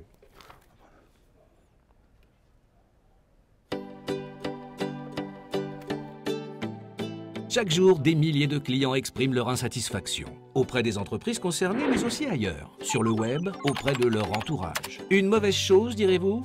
Non, plutôt une opportunité. Nous, adhérents à la marque, avons une vision d'alchimiste. Nous considérons que les pépins de nos clients sont des pépites en devenir et que grâce à leur retour, nous pourrons renforcer notre relation et nous améliorer. Et vous vous demandez comment transformer des pépins en pépites? C'est là toute l'astuce. La marque a réalisé et mis en place un outil unique, le référentiel. La métamorphose du pépin en pépite peut se faire en 6 étapes clés et a pour vocation de transformer le client pas content en client souriant, heureux, satisfait quoi. Et aussi d'éviter les futurs mécontentements par l'amélioration des produits et services proposés. Suivons un client dans cette transformation, ce sera plus parlant. Nous allons découvrir avec lui les 6 étapes de la métamorphose. Entrons et découvrons l'étape 1, prendre en considération l'insatisfaction client. L'entreprise œuvre pour que la relation avec ses clients et la prise en compte de leurs insatisfactions soient considérées au plus haut niveau. Voici à présent tous les moyens que l'entreprise met en place. Une vision positive partagée, une politique d'écoute et de gestion des insatisfactions, un processus de management établi, des équipes identifiées. Passons à l'étape 2, favoriser l'expression d'insatisfaction. Eh oui, c'est bien que l'entreprise soit apte à traiter les réclamations, mais il faut encore qu'elle puisse lui parvenir. Pour cela, les canaux de communication doivent être activés. Site internet, email, téléphone, courrier, boutique, tous ces canaux doivent proposer un accès rapide et clair pour que le client puisse trouver facilement où et comment s'exprimer. Mais derrière ces canaux, il faut des personnes pour recevoir les réclamations. Voyons l'étape 3, garantir un accueil par des personnes compétentes. Chaque client doit être accueilli de manière définie en lui garantissant un accès rapide à un interlocuteur, l'identification de son interlocuteur, l'assurance de la prise en charge de sa demande, La certitude d'être tenu informé de l'évolution de son dossier. Et bien sûr, tout ceci est assuré par des personnes compétentes ayant reçu une formation spécifique mise à jour régulièrement. Entrons maintenant dans la 4e étape, apporter des réponses satisfaisantes. Chaque réponse apportée doit l'être en respectant les modalités suivantes. Privilégier un traitement interactif et immédiat. Accuser réception dans les 24 heures par email. Améliorer le délai moyen de réponse. Tracer toutes les insatisfactions. Informer le client sur le traitement. Confirmer par écrit la réponse apportée par téléphone. Exposer les modalités de recours. Les tracer et les analyser. Voilà donc la réponse à la réclamation du client. Si elle ne répond pas positivement à sa demande, on lui expliquera les raisons de cette réponse, tout en lui indiquant, si nécessaire, les modalités de recours. Voyons si la réponse a satisfait le client avec l'étape 5, mesurer la satisfaction suite aux réponses. L'ambition de transformer les pépins en pépites doit être vérifiée. Une mesure de la satisfaction est réalisée au minimum une fois par an sur un échantillon de clients. Les résultats sont analysés et un plan d'action préventive et corrective est mis en place. Et l'efficacité des actions retenues est bien sûr mesurée aussi. De plus, les clients ne livrent pas que des réclamations, mais aussi des suggestions, et souvent très pertinentes. Ces pépites doivent être prises en compte et surtout décelées. Passons maintenant à la dernière étape, la 6e. S'améliorer grâce au feedback. L'entreprise doit avoir une réelle volonté de recueillir les suggestions spontanées de ses clients. Tout doit être mis en place pour inciter à donner des feedbacks par tous les canaux disponibles. En effet, derrière chaque réclamation peut se cacher des pistes d'amélioration et d'innovation. Et oui, ce sont de vrais trésors pour l'entreprise. Voilà, le pépin est transformé en pépite. La métamorphose a été opérée. Magique? Non, simplement logique. Et le client est devenu souriant, tellement souriant. Et un client satisfait, c'est un client fidèle et un ambassadeur. Vous aussi, retrouvez le détail de ces 6 engagements et des bonnes pratiques pour mieux gérer l'insatisfaction sur bonnepratique.amarc.asso.fr.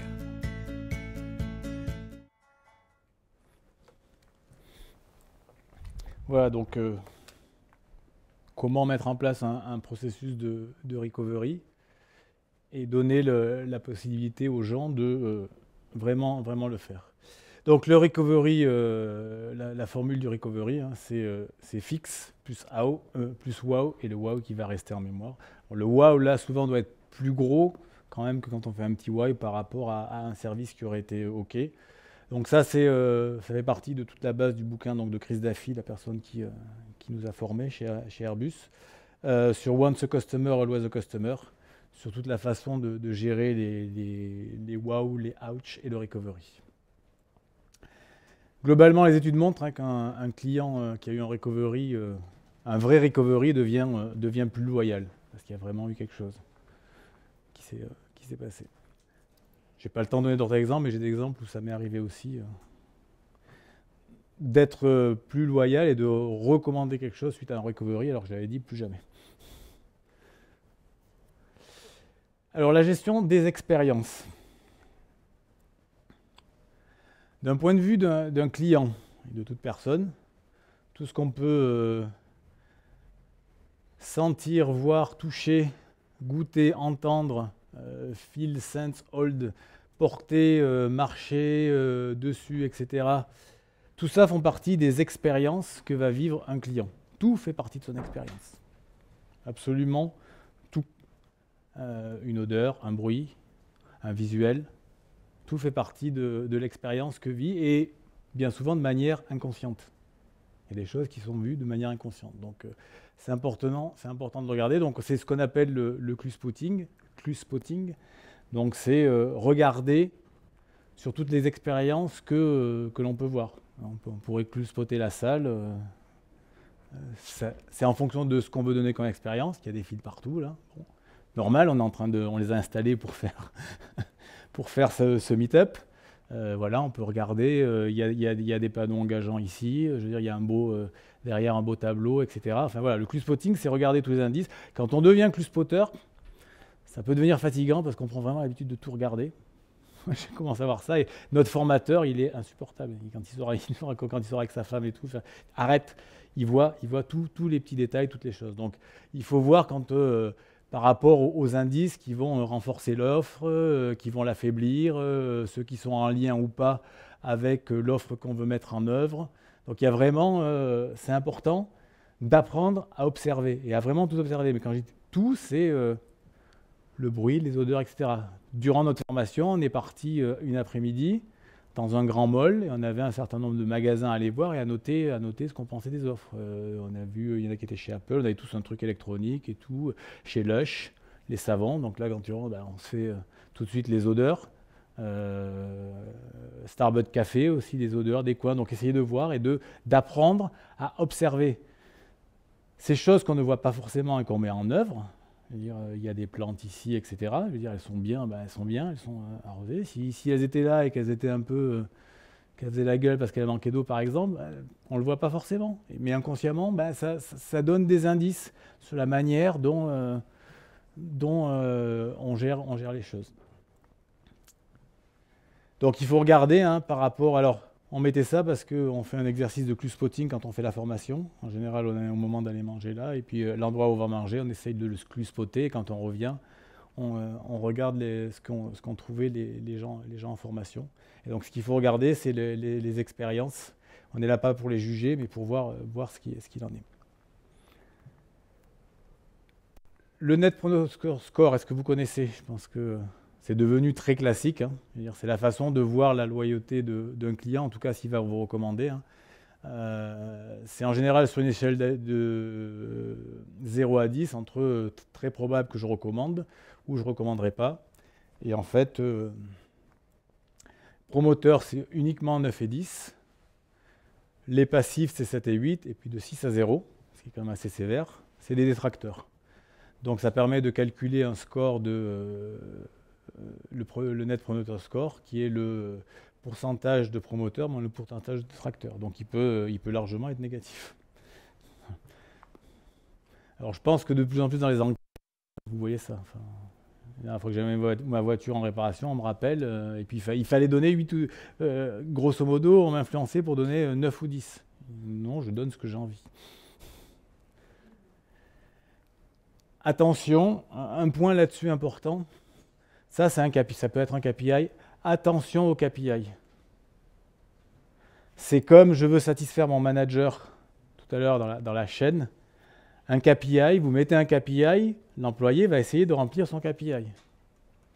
Si dans un standard téléphonique, le KPI, c'est je dois prendre 5 personnes toutes les 10 minutes, il va se débrouiller pour le faire. Il va raccrocher plus vite, de façon à les avoir. S'il faut décrocher en moins de 30 secondes, il va décrocher et puis il va laisser. Puis ça raccrochera derrière, le client raccrochera, mais mon KPI, je le remplis. Donc les KPI sont importants pour mesurer effectivement la progression de ce qu'on met en place. Attention, toujours penser à l'effet que ça peut induire pour le remplir chez les personnes. Il y a Zappos, qui est une société qui vend, je ne sais pas si vous connaissez, sur Internet, des chaussures et des vêtements. Le customer service, ils n'ont pas de KPI sur les temps qu'ils passent avec les clients et tout. Quand vous allez sur leur site, ils montrent les exemples les plus flagrants. Il y a une personne qui a passé 11 heures au téléphone. Un coup de fil. Ils ont parlé de tout. Ça ne fait rien, c'est comme ça. Sur les pages Zappos, il n'y a pas une page où vous n'avez pas un numéro de téléphone. Combien de sites il faut faire 15 clics et tout pour trouver un coup de téléphone, et après, on disait les gens accessibles tout à l'heure, il faut 5 minutes avant d'arriver à voir quelqu'un. Toutes les pages, il y a marqué « Contactez-nous ». Quelqu'un qui vous contacte, c'est quelqu'un à qui vous pouvez parler, c'est quelqu'un sur lequel vous allez pouvoir avoir de l'influence. Donc c'est Elsin, le patron de Zappos, qui était un soir aux États-Unis dans une ville perdue, il voulait manger une pizza, c'était 10h du soir, il a dit « Je vais appeler mon service client ». C'est des chaussures. Il ne savait pas que c'était lui, il a appelé en disant « On voudrait manger une pizza ». Et dans les 5 minutes, il a été rappelé et on lui a donné où il y avait des pizzerias. Ça, c'est Empower the People. Je veux dire, voilà, on le laisse faire. Une dame qui avait commandé des chaussures chez Zappos, son mari est mort entre-temps. Elle a rappelé en disant, tant pis. Non seulement on lui a repris ses chaussures, mais elle a reçu des fleurs. Et ça, il a demandé à personne. Il n'y a pas besoin d'aller demander, je paye l'expédition, les fleurs, etc. Quand je parlais d'un budget pour un recovery ou pourquoi, il n'y a pas besoin, c'est tout. On fait confiance aux gens. Donc, attention au KPI. ça peut être négatif, même s'il faut mesurer, c'est important.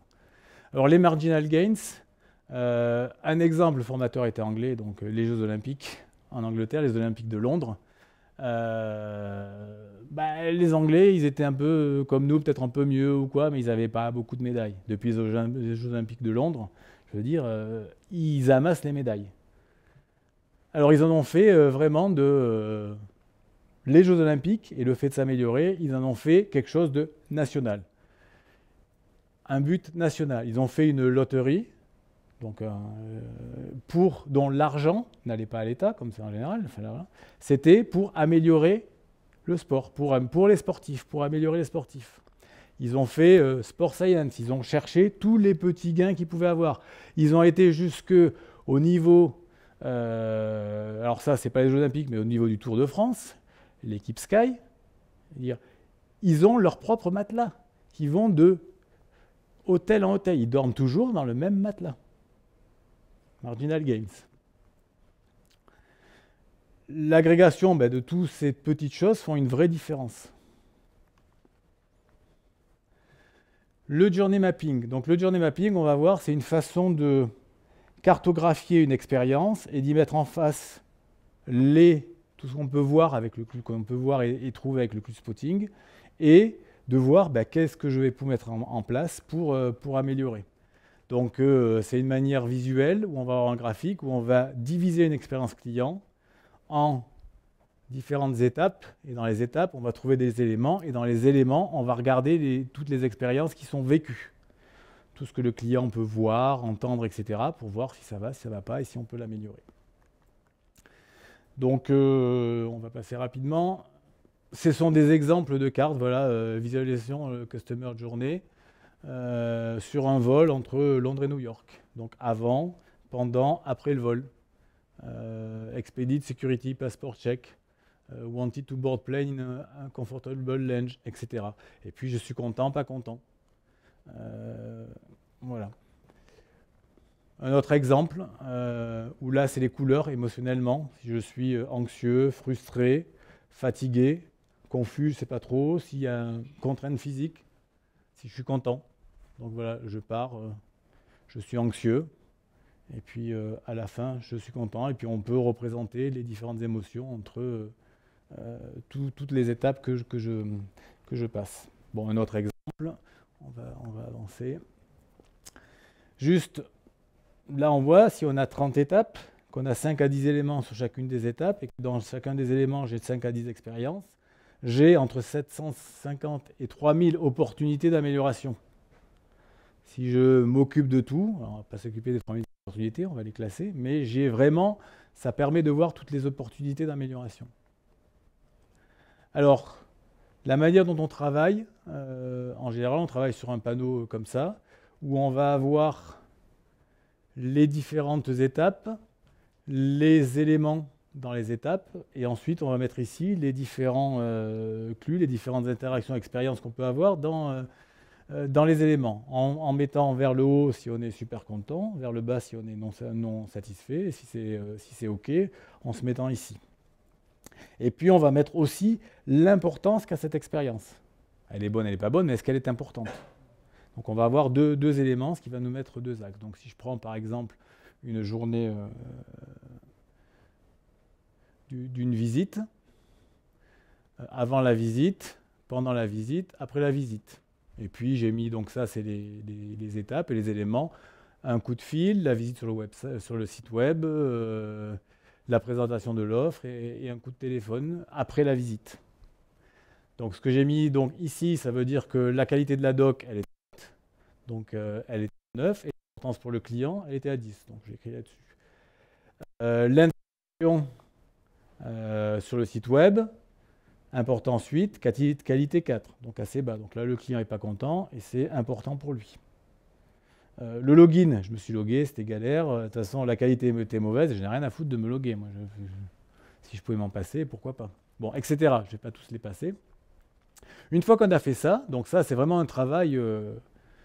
il faut vraiment essayer de voir toute l'expérience que va vivre le client. Alors on le fait à sa place et c'est problématique, j'en parlerai après. Il vaudrait mieux que ce soit lui qui la fasse parce que c'est lui qui vit l'expérience. Là, j'imagine l'expérience qu'il vit, si c'est moi qui le fais sur mon produit. Donc ensuite, on va les reporter sur cette carte-là avec c'est très important et c'est pas important, et l'expérience était très mauvaise et pourtant c'était exceptionnel. Donc on va voir là, eh ben, c'est bien, c'est important et c'est une bonne qualité, donc là on gagne. C'est-à-dire, là, c'est important et je suis mauvais, donc c'est là-dessus qu'il va falloir travailler. Ça, je suis mauvais, c'est pas important, donc on va en parler, mais c'est à disparaître. Et puis là, je suis bon, mais c'est pas important. À réfléchir, qu'est-ce que j'en fais? Si ça me coûte cher, est-ce que je continue, etc. Donc si je reprends mes petites expériences de tout à l'heure, et je les remets là-dessus, voilà. On voit que ça, c'est très bien. La qualité de la doc, elle est importante et je suis bon. Ça, c'est moyen. Et ça, l'interaction, ben voilà, c'est important et je suis pas bon. Donc je vais... En termes de priorité, je vais travailler ici pour amener ça par là. Celui-là, eh ben voilà, le login, je ne suis pas bon. Donc, qu'est-ce qu'il faut essayer de faire? Donc, c'est de ramener tous le plus possible par là. Donc là, on reste l'importance pour le client la même, mais j'améliore ma qualité. Ça, si je peux, si j'ai un truc à faire, c'est ça. Je fais disparaître. C'est pas bon, le client s'en fout, donc tout ce qui est là, si je peux faire qu'il ne vive pas cette expérience, autant le faire. Et puis ça, on peut se poser la question. Ça, est-ce que ça me coûte cher? Ça me coûte cher, est-ce que je le fais disparaître? Est-ce que c'est une différence concurrentielle peut-être? Peut-être essayer de le remonter là-haut, par exemple. D'éduquer son client, c'est peut-être un truc que c'est pas important pour lui parce qu'il ne connaît pas. Mais s'il comprenait ce qu'il y a derrière, s'il comprenait à quoi ça sert, potentiellement, ça peut devenir important pour lui et ça peut être éventuellement un avantage concurrentiel si les autres ne le font pas. Voilà, donc l'idée, c'est de ramener les choses par là, d'éliminer les choses qui sont là. Donc voilà un exemple d'une carte qui a été faite sur la visite des clients au sein d'Airbus DS, avant, pendant, après la visite, qu'on avait mis là-dessus. Alors, c'est nous qui l'avions fait. Encore une fois, ce n'est pas les clients. Et le mieux, c'est quand si on a un client qui est un partenaire et tout, on commence à faire ça en général. On peut le faire directement avec lui si on est vraiment partenaire, si on se connaît bien, on peut le faire directement. Voilà. Et bien souvent, ça part par là quand c'est le client qui le fait. Voilà. En tout cas, là, dans la visite des clients chez Airbus, eh bien, on voit qu'on avait nous-mêmes identifié, à confirmer, tout un paquet d'actions qui n'étaient pas bonnes. Enfin, ce qui est là... c'est très mauvais et c'est très important pour le client. Et on en avait déduit 42 actions à mettre en place pour améliorer l'expérience et aussi pour faire un point important, vous voyez, que tous les clients vivent la même expérience. Parce que ce qu'on a vu dans la visite, quand on avait des clients premium, c'était à peu près tout là. Et puis d'autres clients, des clients moins premium, et surtout les clients premium, on est une division d'Airbus, et quand les grands ponts d'Airbus venaient, quand on met Anders y passait, alors là, on était comme ça. Mais voilà. Donc, essayez aussi, et ça c'est très important, parce que la disparité dans les avis sur un produit, sur un service, il faut essayer de délivrer toujours la même qualité. À tout le monde. À tout le monde, dans ce que j'ai dit au début, sur les clients cibles. Encore une fois, on cible sa population, évidemment. Donc, des axes d'amélioration. Donc on a fait ça pendant la formation et on l'a donné après aux gens qui s'occupent des visites, qui n'ont pas forcément avancé comme on aurait voulu. C'est un autre souci. Voilà, bon, un exemple de Xerox qui a mis en place ce genre d'expérience avec pas mal d'étapes, 45 étapes, 10 éléments par étape. Ils ont travaillé donc sur tout ça. Et surtout, ils ont fait ça à l'époque où ça n'allait pas forcément très bien. Ils ont doublé le business sur 3 ans, après 4 années où c'était plat. Le taux de rétention des employés était de 100%. Et la satisfaction des clients, la rétention des clients aussi, était pratiquement complète là-dessus. Donc il y a vraiment des résultats. Un gros problème là derrière, quand on veut se lancer dans une transformation d'une entreprise là-dessus, c'est que les financiers vont dire « oui, mais mon retour sur investissement ». Mais le retour sur investissement, c'est un résultat d'une démarche. Donc, ce n'est pas facile à qualifier comme ça dès le départ à dire je vais gagner. C'est pas de dire tiens, j'attaque tel marché, je vais en prendre 10%, il représente tant, donc ça va me rapporter tant. C'est beaucoup plus, c'est la même chose quand on parle qu'on passe de cycle en V à l'agilité, hein, dans mon boulot actuel. Voilà, les convaincre de passer à l'agilité, qu'est-ce que ça fait? Il y en a qui disent c'est 30% moins cher et 30% plus vite. Mensonge. Non, c'est différent. On adresse les choses différemment, il faut mesurer les mêmes choses. On ne livre pas tout, on livre vraiment ce qui a de la valeur. Quels sont les coûts du retard? Qu'est-ce qu'on compare? Donc voilà, c'est assez compliqué quand même de mettre des choses, et donc c'est difficile.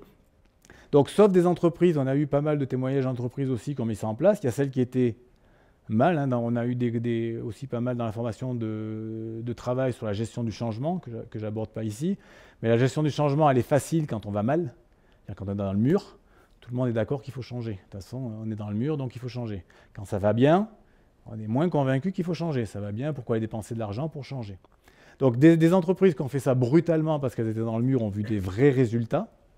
Le mettre en place de manière brutale quand on a des bons résultats, il vaut mieux essayer de faire ce qu'on essaye de faire chez Airbus, et de le faire par wildfire, c'est-à-dire de prendre des petits feux, hein, les wildfire, j'allume des petits feux de droite de gauche, et puis là ça se passe bien, et puis je regarde, et j'essaye de propager ça à l'intérieur de l'entreprise.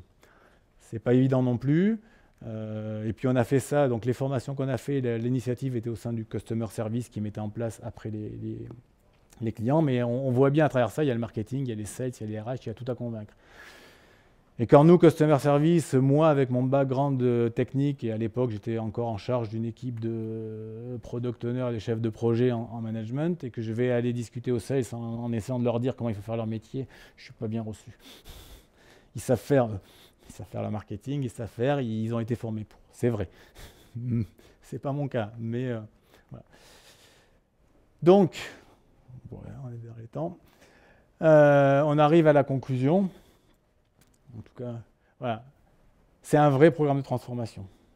Qu'il soit par une approche brutale et on change tout, que ce soit en y allant petit à petit, c'est un vrai programme de transformation. Il faut travailler sur les gens, il faut travailler sur l'approche, il faut avoir une vision, il faut avoir des valeurs. Je veux dire, c'est un travail continu, c'est un mindset. Comme pour l'agilité, je fais souvent les comparaisons maintenant. J'ai fait ça avant et j'ai retrouvé dans l'agilité, je pense que j'ai été facilement vers l'agilité avec ce que j'avais vécu là aussi. C'est un mindset. Donc je pense que c'est le point suivant. Voilà. C'est vraiment un changement de mindset complet, de la façon de voir les choses. C'est un processus d'amélioration continue. Et quand on fait le journey mapping, quand on voit la liste d'actions, c'est jamais fini. C'est jamais fini aussi parce que les expériences, elles varient, parce que la concurrence fait des choses, etc. Pas forcément sur des techniques, sur comment j'aborde mes clients, comment je les satisfais. Donc c'est en permanence qu'il faut regarder comment s'améliorer. Mais c'est un vrai avantage compétitif. Quand on a des clients loyaux, et on a vu dans les présentations qu'on a eues des gens qui avaient pratiquement, en Angleterre, arrêté leur budget de communication. C'est les clients. Les clients font le boulot. Les clients en parlent, etc. Il n'y a pas besoin, enfin, ils ont diminué de manière importante les budgets de communication parce que les clients viennent, les clients consomment d'autres produits, les clients consomment plus et les clients recommandent la solution. Donc, merci à vous pour le temps. On va faire quelques questions-réponses après. Hein. Merci à vous et Chris Daffy, qui est donc la personne qui nous a formés. On était un groupe de 12 initialement au sein d'Airbus qui avons suivi cette formation.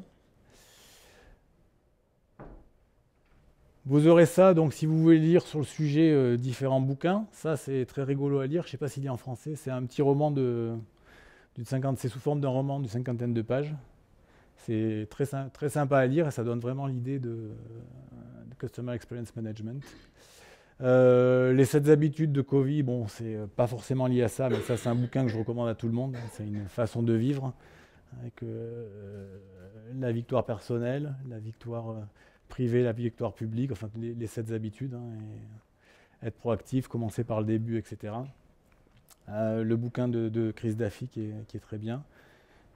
Et des bouquins sur la transformation aussi, parce qu'en général, on fait un programme de transformation. C'est pour ça que dans nos cours, on a eu beaucoup de choses sur la transformation et tous les modèles de transformation de Kotter, notamment. Voilà. Bon, Est-ce que vos attentes, je ne sais pas quelles étaient, ont été remplies? Premier point, question que vous pouvez poser. Deuxième point, c'est qu'est-ce que je peux faire moi? Aller pousser des idées, trouver un peu de budget parce que j'ai une idée, il peut y avoir besoin de budget. C'est ce que nous, c'est ce qu'on a fait en termes, on a formé ce qu'on appelle, alors, on était dans le lean à l'époque, donc on est des black belts, on a formé des yellow belts, comme ça se fait dans le lean. Et on a des budgets, notamment les yellow belts qu'on fait un peu une journée, s'ils ont des idées, on les accompagne. On a des budgets pour mettre en œuvre leurs idées. Donc, allez, on recommence.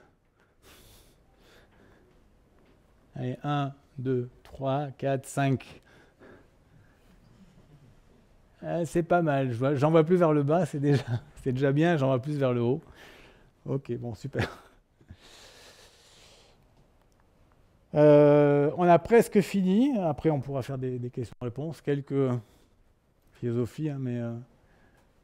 No company outperform his inspiration. The greatest danger for most of us is not to... ce n'est pas d'atteindre notre objectif qui est trop bas, mais qui est trop haut, mais d'atteindre un objectif qui est trop bas. Michel-Ange. Donc, comment je suis bon à faire l'effort, et sur Stephen Covey, pour commencer à faire des choses qu'on n'a jamais faites, eh bien, il fait des choses différentes, il faut faire des choses qu'on n'a jamais faites. Voilà. Qu'est-ce qu'on doit stopper, qu'est-ce qu'on doit commencer? Il faut penser différemment pour avoir des sorties différentes. Dernier point, les gens qui partent, désolé pour le temps.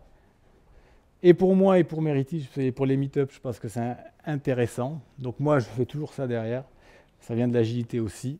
Un petit rôti. Return on invested time. Donc, un point clé dans tout ce qu'on fait, quand vous faites des surveys, n'en mettez jamais un nombre impair. Tout le monde vote au milieu. Donc là, globalement, hein, ça a été inutile et j'ai perdu mon temps. Ça a été utile, mais j'aurais pu mieux utiliser mon temps. Ça a été utile et j'ai bien fait d'y consacrer du temps. Et puis, ça a été très utile et je n'aurais pas pu mieux utiliser mon temps. Allez, on fait pareil. Donc, 1, 2, 3, 4. 1, 2, 3, 4, 5. Allez, votez. Bon, merci. Alors, pour Meritis, vous les aurez. Hein. Voilà. Des questions, vous n'avez pas beaucoup parlé.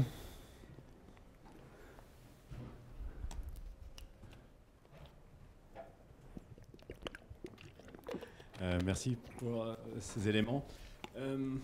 Bon, c'était dense et c'était normal. J'ai bien vu l'enchaînement, mais il y a quelque chose qui me gêne au départ. C'est la tête de la fusée, la vision et les valeurs. Le why, ça ne peut pas être la vision et les valeurs. Hein. Ça serait plutôt la raison d'être et la vocation, c'est-à-dire la raison d'être sans la technique. On peut en tirer des valeurs après, mais dire que c'est la vision, le why, ça me gêne énormément. D'autant plus qu'après, pour faire une culture derrière qui permette effectivement d'avoir des équipes qui soient capables de prendre en compte la customer experience, ça coince là. Toute la logique me va bien, sauf qu'au départ, l'histoire de vision de valeur me gêne beaucoup. Enfin, voilà. Ouais, mais après, on peut en discuter après. Hein. Je vois pas forcément la subtilité dans ce que vous dites, parce que... Je pense qu'on est d'accord pour dire que la vision, c'est la direction où je dois aller. Oui, oui, si tu veux, mais ce qui me gêne, c'est que ton why, il manque la raison d'être de ton entreprise ou de ton... Il peut y être, je ne sais pas si on reprend... S'il n'y est pas, il ne peut pas y avoir tout le reste, hein. Ça c'est clair. Ouais, si on reprend l'exemple de Virgin, le début du why, c'était « to be a profitable airline ». Est-ce que c'est ça, que presque. La mieux, c'était celle de Disney, je veux rendre les gens heureux. Ça, je me lève le matin, je sais pourquoi. Je vais enquiller mes customers, je vais comprendre pourquoi. Mais si maintenant c'est une raison technique, je ne me lève pas pour une raison technique, je suis désolé. Oui, je suis ouais. Voilà. Et, voilà. Okay, et la vision, c'est pas ça. Hein. Peut-être que la vision Disney, c'est dire demain matin, dans 10 ans, il faudra peut-être aller amuser les clients pour les rendre heureux sur Mars. C'est peut-être ça la vision. Je caricature un peu, c'est pour souligner le propos. Et que la mission, c'est comment on va opérer le business au quotidien. Donc il y a quand même des choses qui me semblent... Oui, mais alors, je n'ai pas parlé de la mission aussi, c'est un autre point. Tu as la vision, les valeurs et la mission. Les éléments que tu as cités sont de... Comment il s'appelle? C'était le HAG ou... Le Big Audacious Airy Goal. Mais ça, c'est de 98. Hein. Aujourd'hui, tu as la Purpose Revolution. La Purpose Revolution, c'est la purpose, c'est la raison d'être. Autre que technique, c'est la vocation. Et parce que de la vocation, on va effectivement tirer des valeurs. Oui, tout à fait. Voilà, sauf que c'est pas tout à fait les valeurs, c'est juste c'est de la com. Et la raison qui fait que derrière, en dessous, c'est des obligations, des interdits d'un collectif. Et avec ça, tu vas à la guerre. Écoute, bon, pardon. On discuter pour comprendre la c'est important parce mais que effectivement, je le vois trop souvent, c'est qu'effectivement, on se fait pas attention à ce genre de détails. À la fin, on n'a pas la culture qu'il faut. Et le gars, les gens ne se lèvent pas le matin pour aller sauver le client. Hein. Pour le wow au client, il n'y est pas. Pas de culture, pas de wow au client. Oui, c'est... Et le problème, c'est que la culture, elle est amorcée sur la vocation. Voilà. Bon, pardon, je veux pas être... Non, mais pas de souci, on discutera après, si tu veux bien.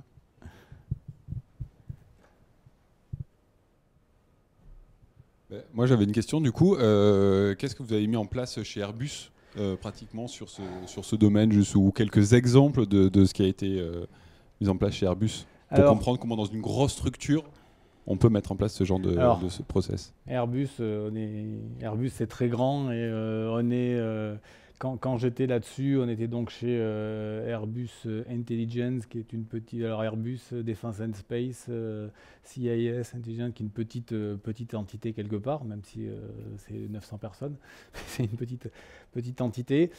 Ça n'a pas bien marché pour pas mal de raisons. C'était déjà pas porté au bon niveau, quelque part. Enfin, quelle que soit la manière dont on le met en œuvre, que ce soit un Big Bang ou Wildfire, une approche plus petite, il faut que ce soit porté vraiment au niveau de la direction. Au niveau de la direction Et là, on était en N-2 par rapport à la direction.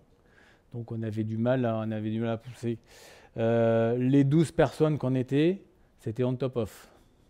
On ne nous a jamais dégagé du temps pour faire ça. Donc on avait business as usual et puis il fallait faire ça en plus. Alors il y a quand même eu des résultats là, sur l'expérience, la visite client, même si on a été vu un peu de haut, alors elle était plutôt bonne, mais c'est plutôt maintenant tout le temps un peu de la même valeur et ça s'est amélioré.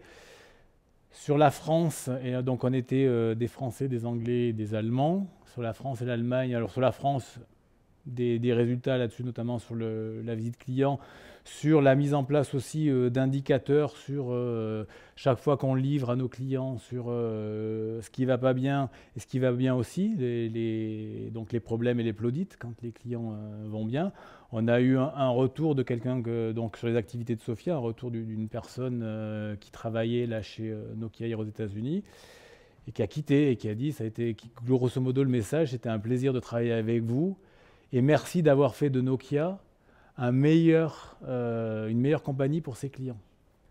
Donc ça, c'est des choses qu'on a en place, c'est des témoignages qui montrent, que tu vas dans le bon sens. On a écouté le client, on a aidé le client à être meilleur dans son business. Voilà. Alors, mais c'est faible. En Allemagne encore plus. En Angleterre, ils ont mis en place beaucoup de choses. Ils ont notamment sur leur population, là, ils ont des messages tous les matins, le Positive Wednesday aussi, où ils essayent de partager et de récompenser par des petits trucs les actions de chacun. Et tu nommes, c'est-à-dire qu'on se réunit tous le mercredi matin 10 minutes, il y a des petites récompenses, des tout petits trucs, et puis tu vas dire, tiens, je nomme Karine parce qu'elle a fait ci, ça et ça. Et là, j'y étais à des moments, mais non, c'est mon travail, je l'ai fait. Ouais, mais c'est ton travail, mais voilà, par rapport à des expériences clients, etc. Voilà, donc l'Angleterre, ça marche plutôt bien. Et aujourd'hui, il y a eu des organisations qui font que c'est vraiment, il faut arriver à relancer la machine parce que c'est un peu... Alors que côté Airbus Avion, ils sont bien conscients, ils essayent de travailler sur le sujet. Donc nous, on est Defence and Space, donc on est quand même bien séparés. Côté avion, ils essayent de travailler sur le sujet dans tout ce qui est livraison des appareils et tout, parce que c'est important par rapport aux compagnies.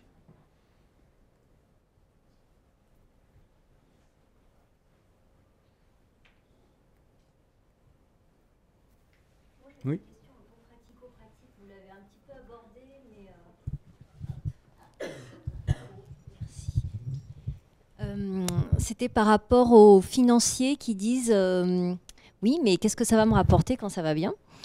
Et du coup, comment on trouve les bons KPI quand on lance ce genre de démarche? Par exemple, sur ce que vous avez fait sur les petits Wildfire dont vous parliez.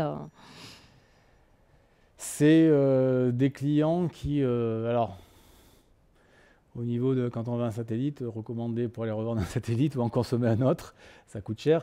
Mais on n'a pas, franchement, on n'a pas trouvé ni mis en place de KPI qui financièrement, très honnête, permettent de mesurer la satisfaction. Par contre, donc sur le périmètre de Géo, qui est l'entité sur laquelle on a travaillé, alors on a beaucoup de mouvements internes de personnel, hein, je veux dire, voilà. Quand des gens arrivent chez Géo de d'autres entités d'Airbus, ils sentent vraiment une façon de travailler tournée vers le client quand même. Bon, c'est un peu historique parce que Géo, c'est l'opération des satellites. On vendait des services déjà et des images. Par rapport à je vends un satellite, quand je le construis, je fais les segments sur les tout, c'est très différent. Ou quand je fais un avion à la partie du bas. On a toujours été sur des services au sein de Géo. Donc, il y a cette culture qui est là. Il y a une satisfaction des clients. On voit quand même, quand tous les mois, on a les KPI entre les gens qui se plaignent et les gens qui sont contents, on voit une montée des gens qui sont contents. Derrière, enfin, en plus, moi, je ne suis pas dans la finance. Mais même au niveau de notre groupe de travail, donc on n'a pas de KPI tangible, de savoir quelque part ça a rapporté tant de millions ou tant de pourcents de parts de marché ou ce genre de choses. On n'a pas. Mais du coup, si l'objectif final c'est de satisfaire le client, vous faites des NPS justement, j'imagine. C'est peut-être ça le meilleur KPI, non? Oui, oui, tout à fait. Que quali, pour le coup. Ouais, on fait au niveau de Géo, il y a les Customer Retail, on fait des journées. On fait une journée où on invite tous les... Parce qu'au niveau des satellites, il y a des gens qui ont des stations de réception un peu partout dans le monde. On se base sur des resellers partout dans le monde et on fait une journée chaque année.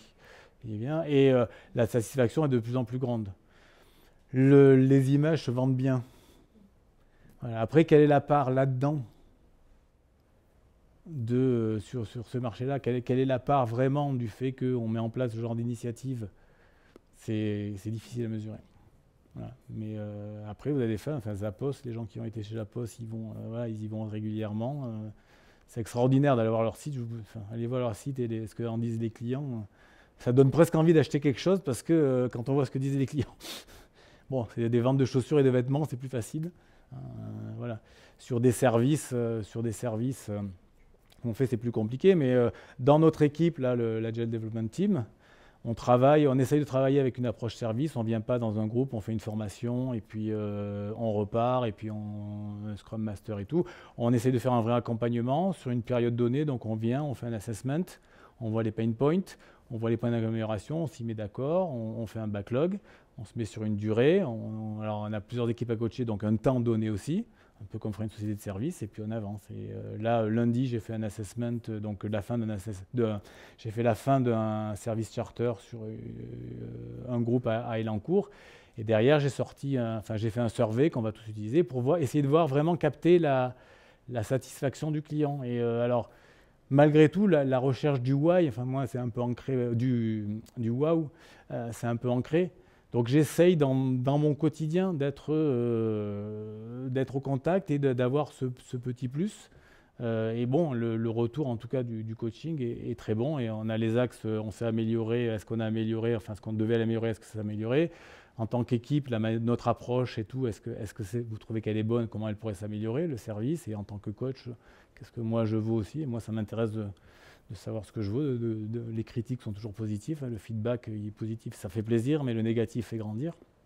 Voilà. Donc, c'est une culture et dans notre équipe, par exemple, on essaie aussi de le mettre en œuvre. Voilà. Merci à vous.